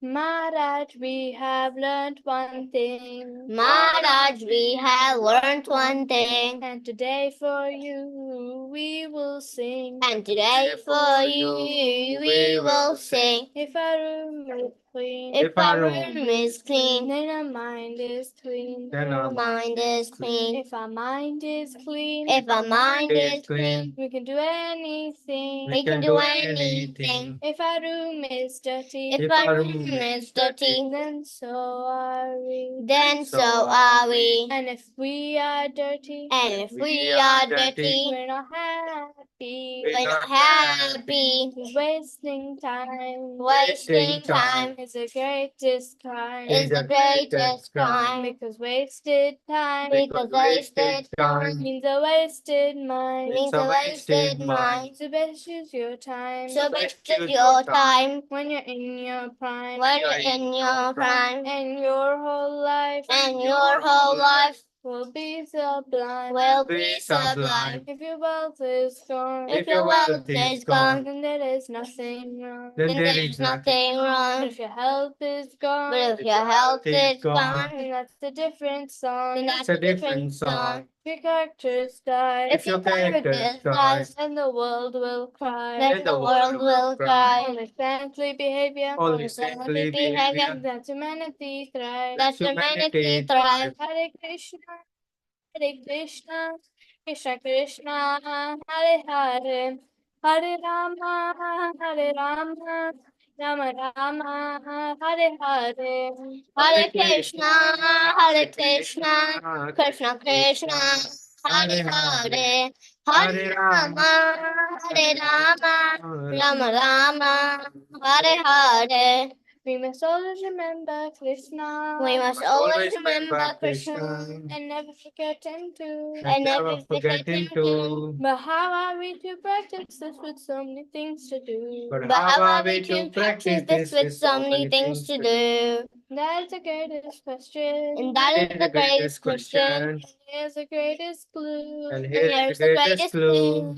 You must learn to work so nicely that Krishna remembers you. You must learn to work so nicely that Krishna remembers you. So listen very closely. So listen very closely. And make your thinking sharp. And make your thinking sharp. Let's learn how we can live and work so Krishna won't depart. Let's learn how we can live and work so Krishna won't depart. If something due tomorrow, If something's due tomorrow, finish it today. finish it today. Whatever's due today, Whatever's due today, do it now, don't delay. do it now, don't delay. Your friends might be lazy, Your friends might be lazy or doing bad things, or doing bad things, but you think again, but you think again, don't follow them, don't follow them, and you will win the end. and you will win the end. Whatever work we're given, whatever work we're given. we do our very best. We do our very best. We only live with what we need and give Krishna the rest. We only live with what we need and give Krishna the rest. This is how to live, to work and to play.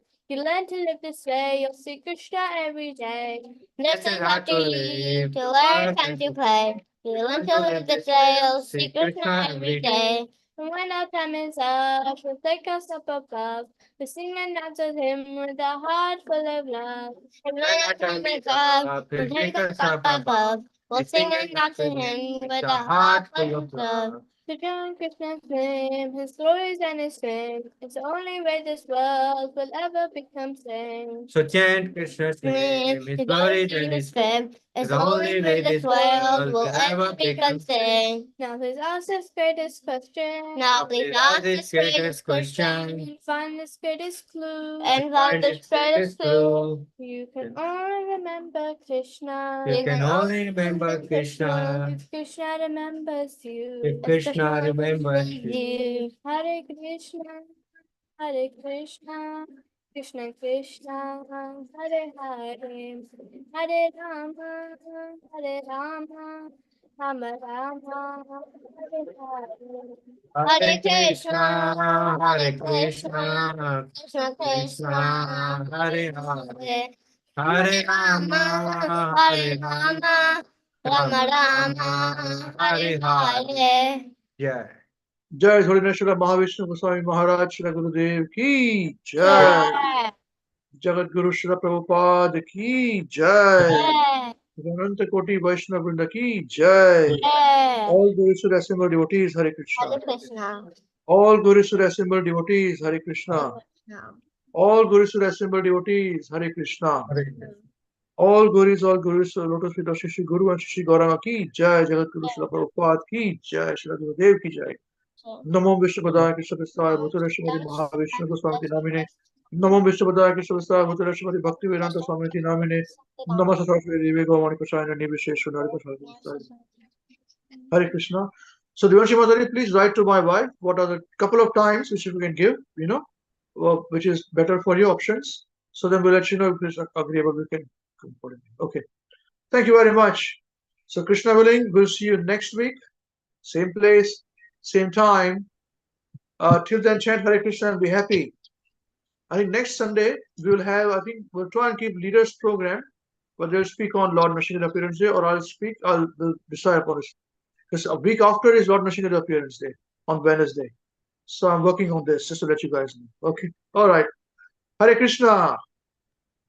Hare Krishna. Thank you. Hare Krishna. Thank you, Prabhuji. Hare Krishna. Hare Krishna. Thank you, Prabhuji. Hare Krishna. Hare Krishna. Krishna Krishna. Hare Hare. Hare Hare Krishna. Ram.